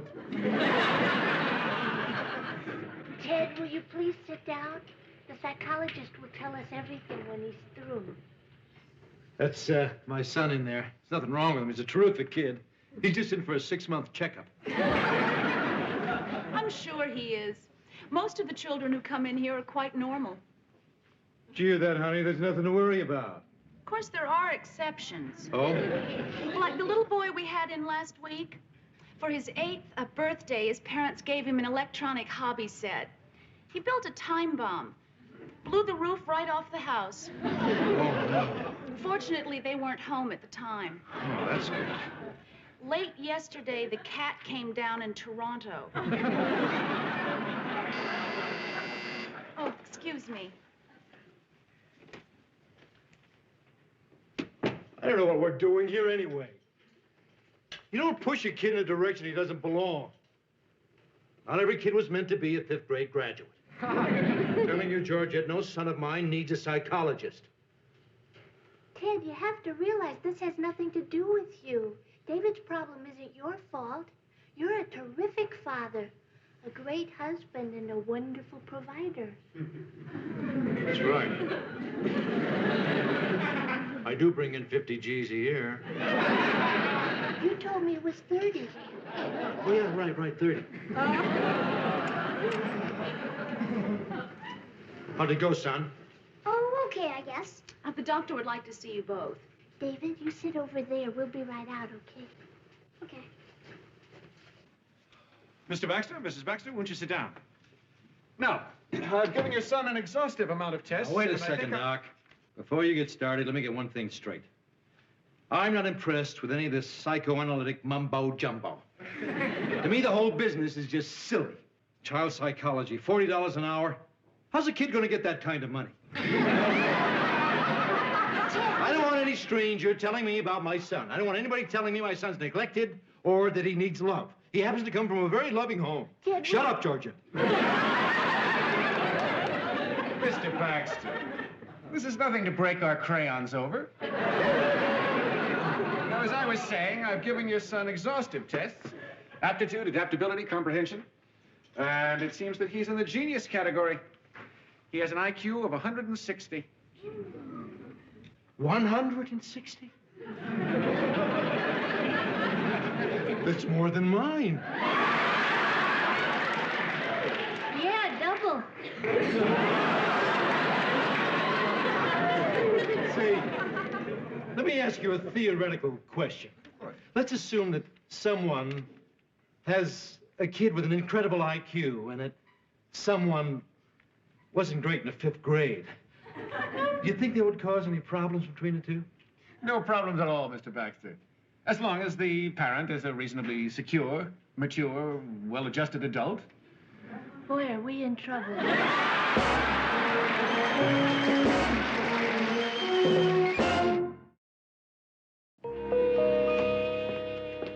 Murray, thank you. Well, for what? For telling me about that book, The Importance of Being Selfish. I was up all night reading it, and I realize now the amount of time I have spent in my life accommodating people. I mean, this book really teaches you that the first person you have to worry about is yourself. Otherwise, you're no good to anyone else. Terrific. Boy, this is really amusing. Why? What is? Well, I'm the one that told you about the book, and I want to ask you if you'll cover for me tonight. Ask me. Will you cover for me tonight? Not on your life. Oh, Murray, it feels so good. Come on, Mary, I'm not kidding. I really have to leave early. In your hat, Baldy.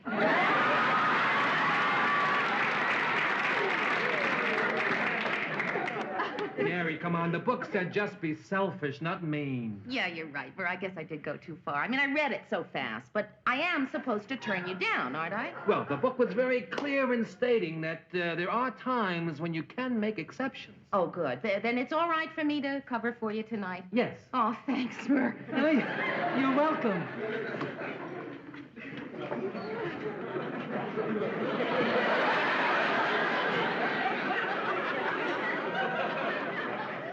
Why did you say no to me on the phone last night? I really needed you to help me out, Mary. I think I created a Frankenstein. Well, what did you want it to do, Lou? Take Morris to Mount Rushmore for 3 days. You don't even have to bring him back. Just take him. Great news, everybody. Lou, have a cigar.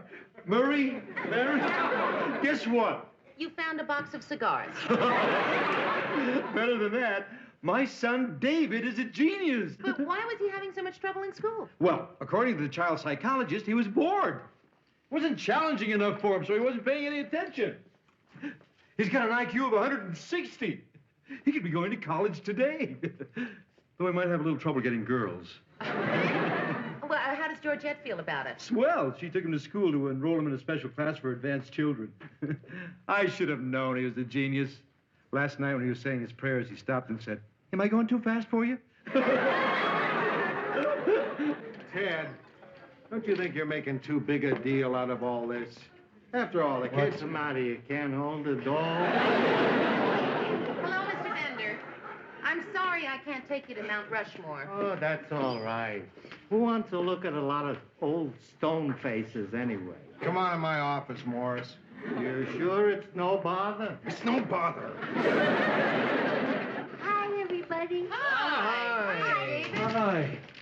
So, how was the new school? Oh, you should have seen it, Ted. They made such a fuss over David. Did they? All the children are so smart. A 9-year-old girl gave me directions to the ladies' room in Latin. I finally had to ask a handyman. How do you like the school, David? Oh, I think it's real neat. Now I have classmates I can relate to, and I think that's very, very important. Yes, I can understand that. I think people usually get along with other people whose IQs are closer to their own. Don't you agree, Dad? Indubitably. Now, for instance, I'm sure the reason you get along so well with Mr. Slaughter here is because your IQ is probably very close to his. Interesting theory. What's your IQ? Go ahead and tell him, Mayor. Most people's IQs are lower than David's. Doesn't mean anything, so you're not as smart as he is. Go ahead, tell him. 118. How about yours, Mr. Slaughter? 125. You see, very close. That's why you get along so well together. And nice little IQs they are, too. Nothing to be embarrassed about. What's yours, Dad? You really want to know? Yes, I do. Okay. Father to son, no secrets, I'll tell you. My IQ is 190. Oh, sorry, I've got to go to the studio. But, Dad, Albert Einstein's IQ is only 185. Oh, we know much more now than they did then.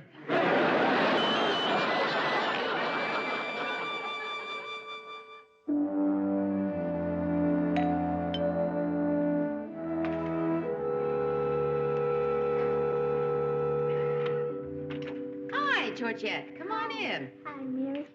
What are you reading? Ah, The Importance of Being Selfish. It's a book about how a person should worry about her own problems without getting involved in other people's. Really terrific. Goodbye, Mary. Georgette, come on in. What's on your mind? Are you sure it's okay? I could find somebody who hasn't read the book yet. No, come on in. Sit down. Well, I hate to bother you, but I really don't know what to do, Mary. What's wrong? Everything. Ted and I should never have taken David to see that child psychologist. Well, I thought you were so pleased to find out David's bright. Oh, I was, but Ted doesn't know how to deal with it. It's like he's afraid of him now. And David knows it and takes advantage of it. I mean, Ted's so impressed with him that he lets him do whatever he wants to. If David wants to stay up till midnight, Ted lets him. If David doesn't want to eat his dinner, Ted doesn't make him. Yesterday, he wanted his allowance doubled. And Ted gave it to him? Oh, come on. You can only push Ted so far. Want some coffee? Yes, thanks. You know, David used to be such a sweet boy. Now he's spoiled rotten. He talks back, he throws temper tantrums, and he calls Ted the silver dummy. And Ted just laughs at it. Couldn't you talk to him for me? Me? Yes. Explain to him that even though David may be brighter than other children, he's still a child and needs discipline just as much, if not more, than other children. And that Ted can't be intimidated by him, or else he's shirking his responsibility as a father. Georgette, why don't you talk to him? I wouldn't know what to say.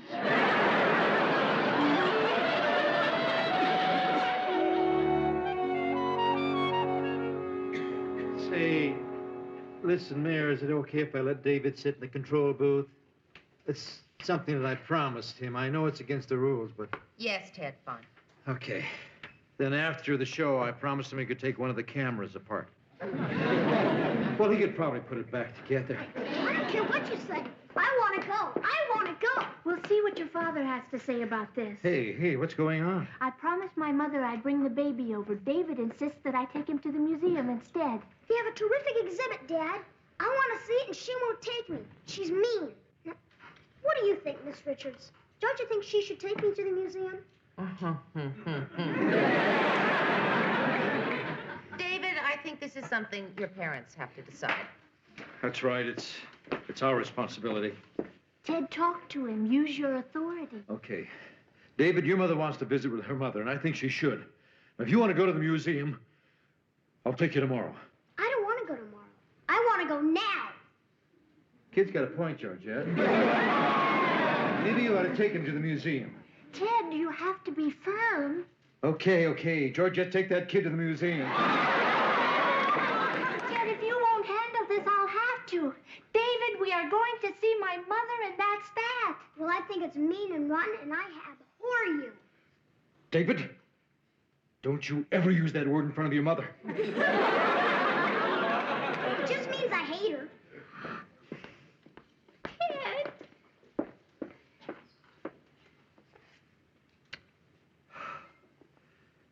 All right, David, come on with me. Where are we going? You get spanked. Oh, come on, Dad. That's old-fashioned. So am I.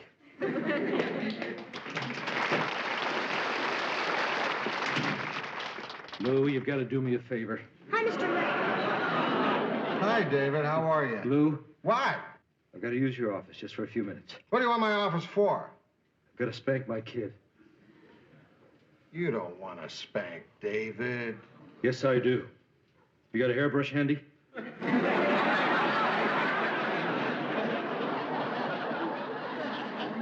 What would he be doing with a hairbrush?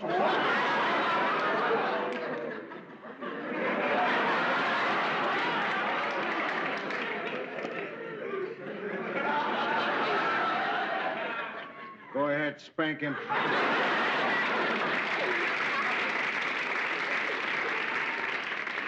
I've got to do it, Lou. He just made Georgette cry, and I'm his father, and it's my duty to teach him a lesson. Okay, I understand. You wouldn't want to spank him for me, would you, Lou? No, Ted, I'll be outside.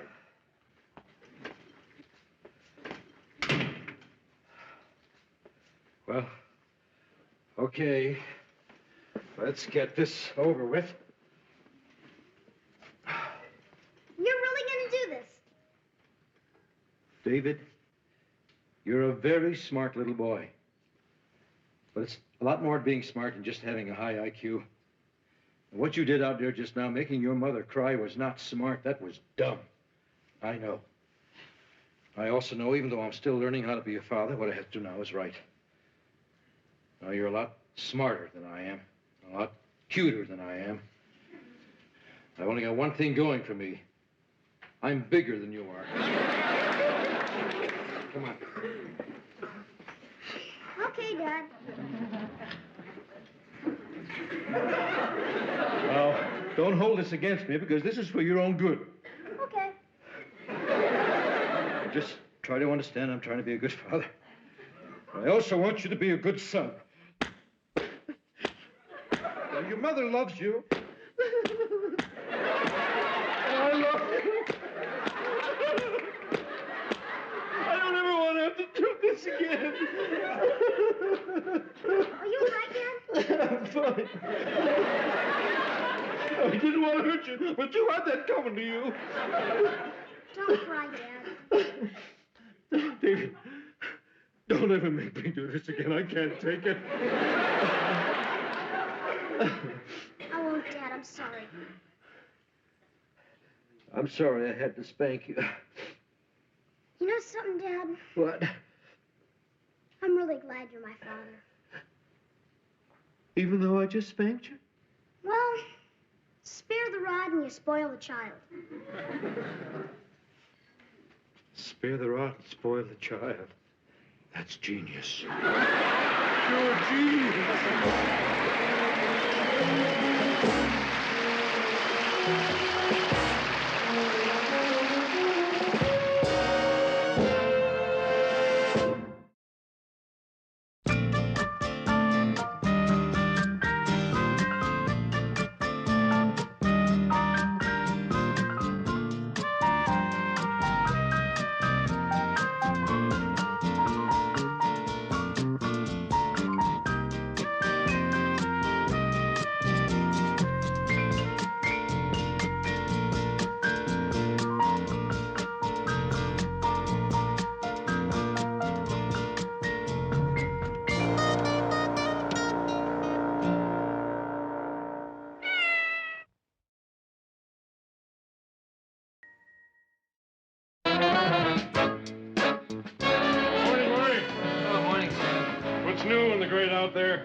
It's a slow news day. Let's see. Well, 35 years ago today, they finished carving the heads on Mount Rushmore. What do you mean, carving? You trying to tell me they carved their heads up there? How else are they going to get there? Mother Nature did it, Murray. She made Mount Rushmore, the Grand Canyon, and me. The steep, the deep, and the creep. Hi. Oh, hi, Mary. Oh, how did the hearing go? Not terrific, Murr. The grand jury gave me one last chance to reveal my news source. I refused, and I'm going to have to stand trial for contempt. I thought that was settled when you spend the night in jail. Well, it's a new grand jury, and apparently they can cite me for contempt all over again. Well, don't worry about it, Mary. Justice is on your side.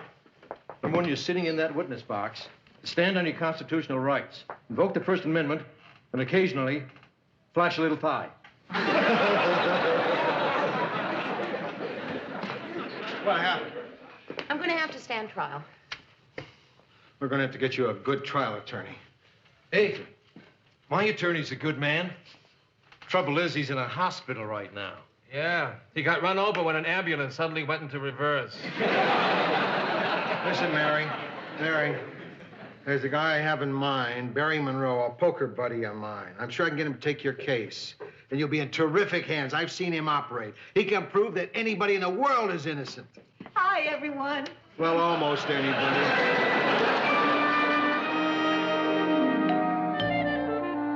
Who wanted to check because I look so awful. Lou, something tells me we weren't expected. Huh. You mean the curlers? Oh, Mary doesn't care about that, do you, Mary? You wanted me to introduce you to Barry. Here he is, Mary Richards, Barry Monroe. How do you, wet nails do? Well, great. Hurry up. Let's go. Go? We've got the biggest poker game in years. Come on, Barry. I don't want to miss it. Forgive me, Mary. I don't want to miss this either. Come to the office tomorrow. We'll discuss your case. Oh, good, because we really have to get this settled. I mean, I can't keep worrying about whether or not I'm going to go to jail. Everything's going to be okay. I don't know. It's hard to believe that everything's going to be okay. Look at me. You know? Everything's going to be okay. My mother had little violet flecks in her eyes just like you. I don't have violet flecks. Oh, yes, in my you do. eyes. Doesn't she, Lou? Violet flags, violet flags. Come on, let's play poker. So we'll miss one hand. Now, this is important. Yeah. You mean we're not going to be there when they break the seal on the deck? I'm sure they'll tell us all about it. You know what I can't figure out is why they're bringing me up on contempt charges again. I mean, last year, the grand jury said that as a newsman, I'm protected by the First Amendment. Unless they're planning to claim that as a television producer, you're not a legitimate newsman. There's a similar case going on like that in Oregon at this moment. Mary, not a newsman? That's ridiculous. Excuse me, Mary. I just realized how insensitive I was. Your case is a lot more important than my game. So we're just going to sit here and talk about your case and forget the game. Oh, Mr. Grant, I don't want you to do that. You heard her. Let's go. Well, wait. A couple of minutes. No, Mary. You don't have anything to worry about. A television reporter has the same First Amendment rights as a newspaper reporter. Oh, good. Can you tell me how much this will cost? Well, I'm going to set an unusual fee. 4 dinner dates and a lunch. No, really. I'm being half serious. No, I would really feel much more comfortable if you would just tell me your ordinary fee. $75 an hour. I know a wonderful little restaurant.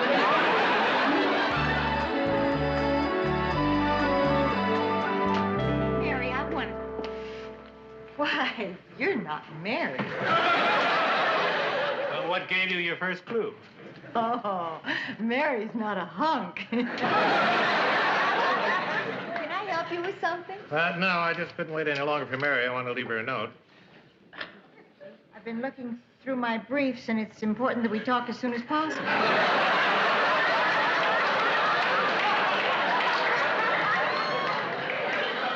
I certainly hope you're a lawyer. Yes, I am. I'm Barry Monroe. I'm defending Mary. I'm Sue Ann Nivens, Mary's dearest friend. So, you're the handsome attorney Mary's been seeing so much of these past weeks. Well, we've been working pretty hard on the case. Miss Nevins, I've been wanting to talk to you. We need an extra character witness at the trial. Wonderful. Oh, I'd be more than happy to tell the court what a really fine person Mary is. Warm, sincere, industrious, punctual. Oh, sometimes I wish I could be more like her. But no, I'm stuck with being wildly unpredictable, passionate, and just about the best time a fella can have in the Twin Cities. Well, I'll call you if I need you. Vice versa. Hi, Ted. Say, Barry, we must have some lunch sometime. Why? Because there's one thing I enjoy. It's a good conversation about law. You know, I once thought of going to law school. What prevented you? High school. That's nothing to kid about, Murray. There's one thing we should have respect for in this country. It's the law. It's the foundation of everything we do. Excuse me. Yeah, can I help you? Does anybody know where I can find Ted Baxter? Yeah. I've got a subpoena for him. I'll see if I can find him. Hey, that's Ted Baxter. You're calling Ted as a witness? No, the prosecution must be calling him to have Ted explain how the newsroom functions. Ted couldn't explain how a men's room functions. Hi, Barry. Oh, Lou, can I talk to you a moment? Sure, come on in. So, how's the case going? Oh, I think we got a pretty strong case, Lou, but that's not what I came to talk to you about. Lou, you know I've been spending a lot of time with Mary these past few weeks. You know, going over her transcripts, checking the case, smelling her neck. Aren't you going to say anything? Oh, why? Everyone smells Mary's neck sooner or later. Lou, I think you know me well enough to take this seriously when I say that I think I love her. You're not taking this as seriously as I'd hoped. It's just so predictable, Barry. Guys come in here and guys fall in love with Mary all the time. And sometimes they break her heart, sometimes she breaks their hearts. And in the end, what are they left with? Probably a perfumed note in that precise handwriting. Dear Tom, Dick, or Harry, you're a wonderful person, and you've been very special to me. But the chemistry just isn't right between us. I hope you'll understand. I shall always treasure our friendship. Love, Mary. But I'm not any Tom, Dick, or Harry. Lou, Mary is somebody I might want to marry. Sit down.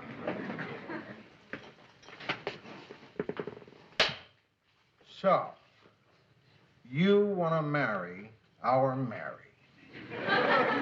Mind if I ask you a few questions? What? How's your health? My health is fine. You drink? I probably drink as much as you do. Oh, my God. What are your prospects? My prospect? What are you asking me these questions for? You're not her father, you know. Oh, sit down. Yes, sir. What are you doing? Some guy wants to slap me with a subpoena.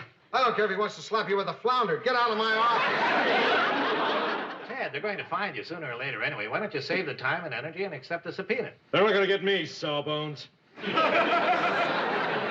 Sawbones is a doctor. Oh, what'd I mean? Shyster. Thanks. They're not going to get me, Shyster.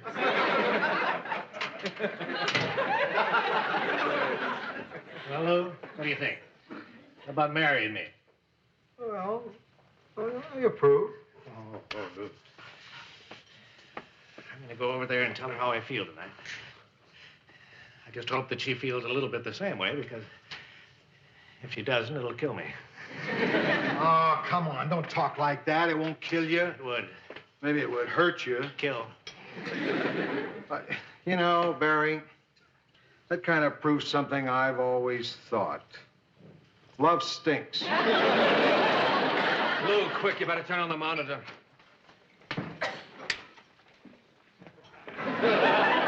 This is Nigel Reed substituting for Ted Baxter, who is on religious retreat. Washington.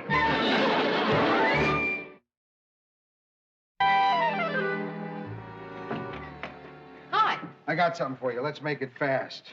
What is it? Those letters you need at the trial from people at WJM saying how great you do your job. Oh, thanks. 3? See you tomorrow. Mr. Grant, what's your hurry? Oh, you never know. Somebody might drop in and I shouldn't be here. Hey, you never let that worry you before. Well, maybe I better start worrying about it. Mr. Grant, how about a little drink? Maybe a quick one. Quick. A little Grant, faster. this is as fast as I walk. No time for ice cubes. You have time for a glass? All right, let's not be sarcastic. Of course I want a glass. The drink should be a sociable occasion. Thank you, Mary. See you in court. Mr. Grant, you're not going anywhere till you tell me what this is all about. All right, maybe I should talk to you about it, because if you had a friend and... Can I get some ice? Okay, Mr. Grant. If you had a friend who was about to cross a minefield, wouldn't you go out in front of him with a stick to make sure there was a safe path? Is this a trick question? No. All right, Mr. Grant, I like to think I'm the kind of person who would not let a friend go out into a minefield without first going out with a stick. Me too. How do you feel about Barry? I like him. I think he's a very bright lawyer. Oh, Barry got past mine number 1. Do you like him a lot? Yeah, I guess so. Number 2 mine, clear. Do you love him? No. Boom! was that? Maybe I better stop being subtle. Barry's crazy about you. Oh, no. Oh, come on, Mary. You acting like you don't know? The way you've been leading him on, answering the door with your hair in curlers? You did everything but wear 8-inch heels, lean against a lamppost, and say, "Hi, sailor." Mr. Grant, you know I go on trial tomorrow, and I'm sure in some way you think you're being helpful to someone somewhere, but not here and not me. You really don't love him, huh? No. I feel terrible. Why? Because I gave him your hand. You did what? He's going to be coming here any minute to collect. What makes you so sure he's coming here any minute? You're right. Maybe he's not. Mr. Grant, please, I don't want to have this kind of conversation tonight before my trial, not with my lawyer. Please, do something. Yeah, I'll head him off. You go into your bedroom. I'll take care of it. Haven't I always? No. Hi, Barry. Oh, thanks. Where's Mary? She's tired. She's asleep. Well, what are you doing here? That's a good question. What am I doing here? Look, Barry, I'm not comfortable lying to a friend. I did something tonight that's probably pretty stupid. I hope everything works out okay. I got into a conversation with Mary, and I ended up telling her how you felt about her. And? And she told me how she felt about you. And? And I know you're going to take this great. Come on, Lou. Look, I'm not a kid. Just tell me. She doesn't love you. Yeah, I've heard that before. I'll hear it again. Hey, come on. You didn't want her anyway. She's a real fuss budget. Precise about everything. It'd drive you nuts. She belongs with the guy who has every hair in place. A guy who gets a manicure once a week. Good Lord, you're perfect for each other. You know, it's funny. I was so nervous. I never imagined it would hit me this hard. You're going to be over this before you know it. You got to pull yourself together. Remember, you got a big case tomorrow. Can't pull myself together, Lou. Huh? Comes a time when you just got to let yourself go. Oh, yeah, but... Worry about picking up the pieces later. What do you mean? I'm going to tie one on. I don't care about anything anymore. Barry. Listen, Barry. Oh, boy. You can come out now. Well, how'd it go, Mr. Grant? Boom.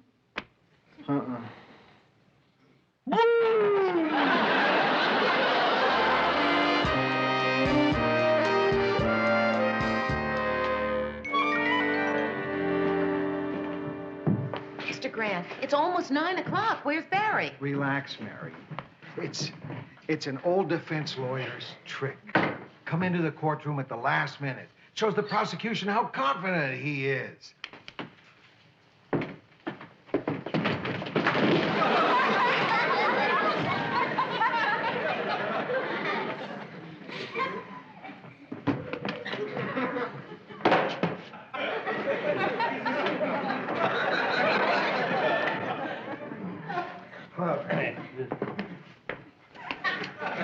Hello, honey bunny. You're drunk. I am not drunk. I have been drinking coffee ever since the bars closed. As long as I don't have to spend too much time on my feet, no one will be the wiser. You gotta pull yourself together. Mary could get sent to jail for years. I don't care. I'll wait for her. All right. Wonderful. This state appellate court is now in session. The Honorable William Benton presiding. Please be seated. Your Honor, I'd like to discuss a point of procedure before we begin. May I approach the bench? You may, Counselor. Mr. Monroe, would you like to join us? Kiss me goodbye. I will not. It's going to be okay. Don't worry. Mr. Grant, I'm going to try very hard not to lose my head. You promised me a great lawyer, and you got me Barry. I remember even saying thank you, but now Clarence Darrow is standing up there blowing kisses at me, and I could go to prison. What can I say? I owe you one. The prosecution may call first witness. The prosecution calls Ted Baxter. Yo.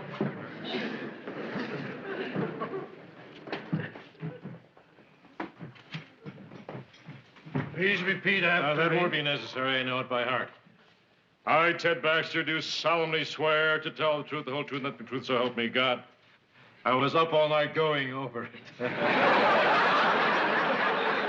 very commendable. You may be seated. I guess applause isn't allowed.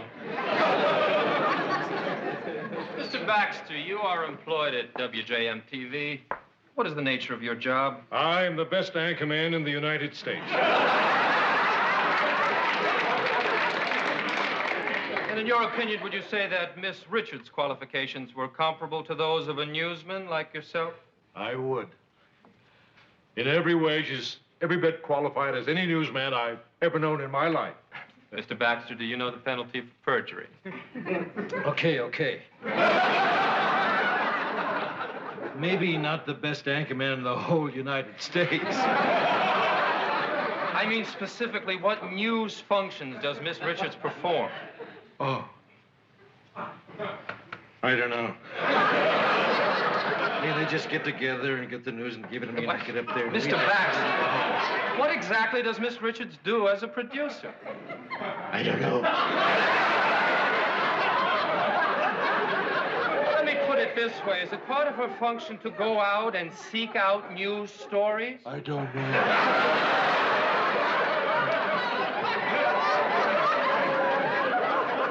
Mr. Jenkins, would you please tell the court the purpose of this line of questioning? Thirdly, Your Honor, I intend to prove that Mary Richards is not a bona fide newsman and therefore not entitled to First Amendment protection. Well, Mr. Jenkins, if that's your line of argument, perhaps you'd like to request that I disqualify myself from this case. In the last 5 years, I've seen Miss Richards and her camera crew in the halls of this courthouse many times. In fact, she once supervised an interview with me. In my mind, there's no question but that she's a newsman. And indeed, one of the most competent and charming newsmen I've ever met. Have you been seeing him behind my back? However, Mr. Jenkins, I should also tell you that in the event that this trial does proceed with a new judge, I shall feel compelled to offer myself as a witness in Miss Richards' behalf.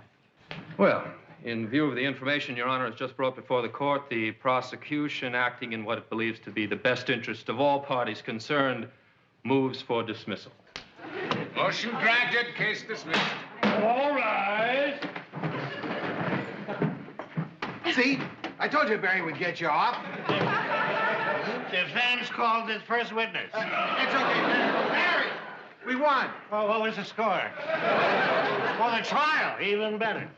Mary, I'm sorry for everything. Can you forgive me?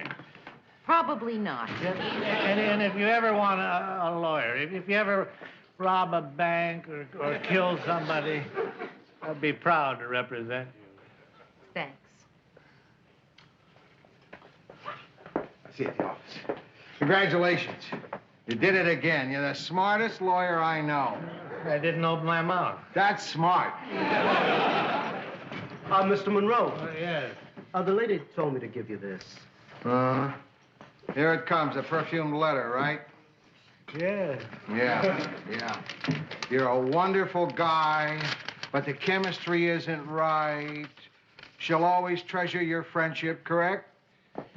Dear Barry, I didn't want to tell you this till the trial was over, but I find you terribly attractive, and I must have you before nightfall or else I'll explode. Sue Ann Niven.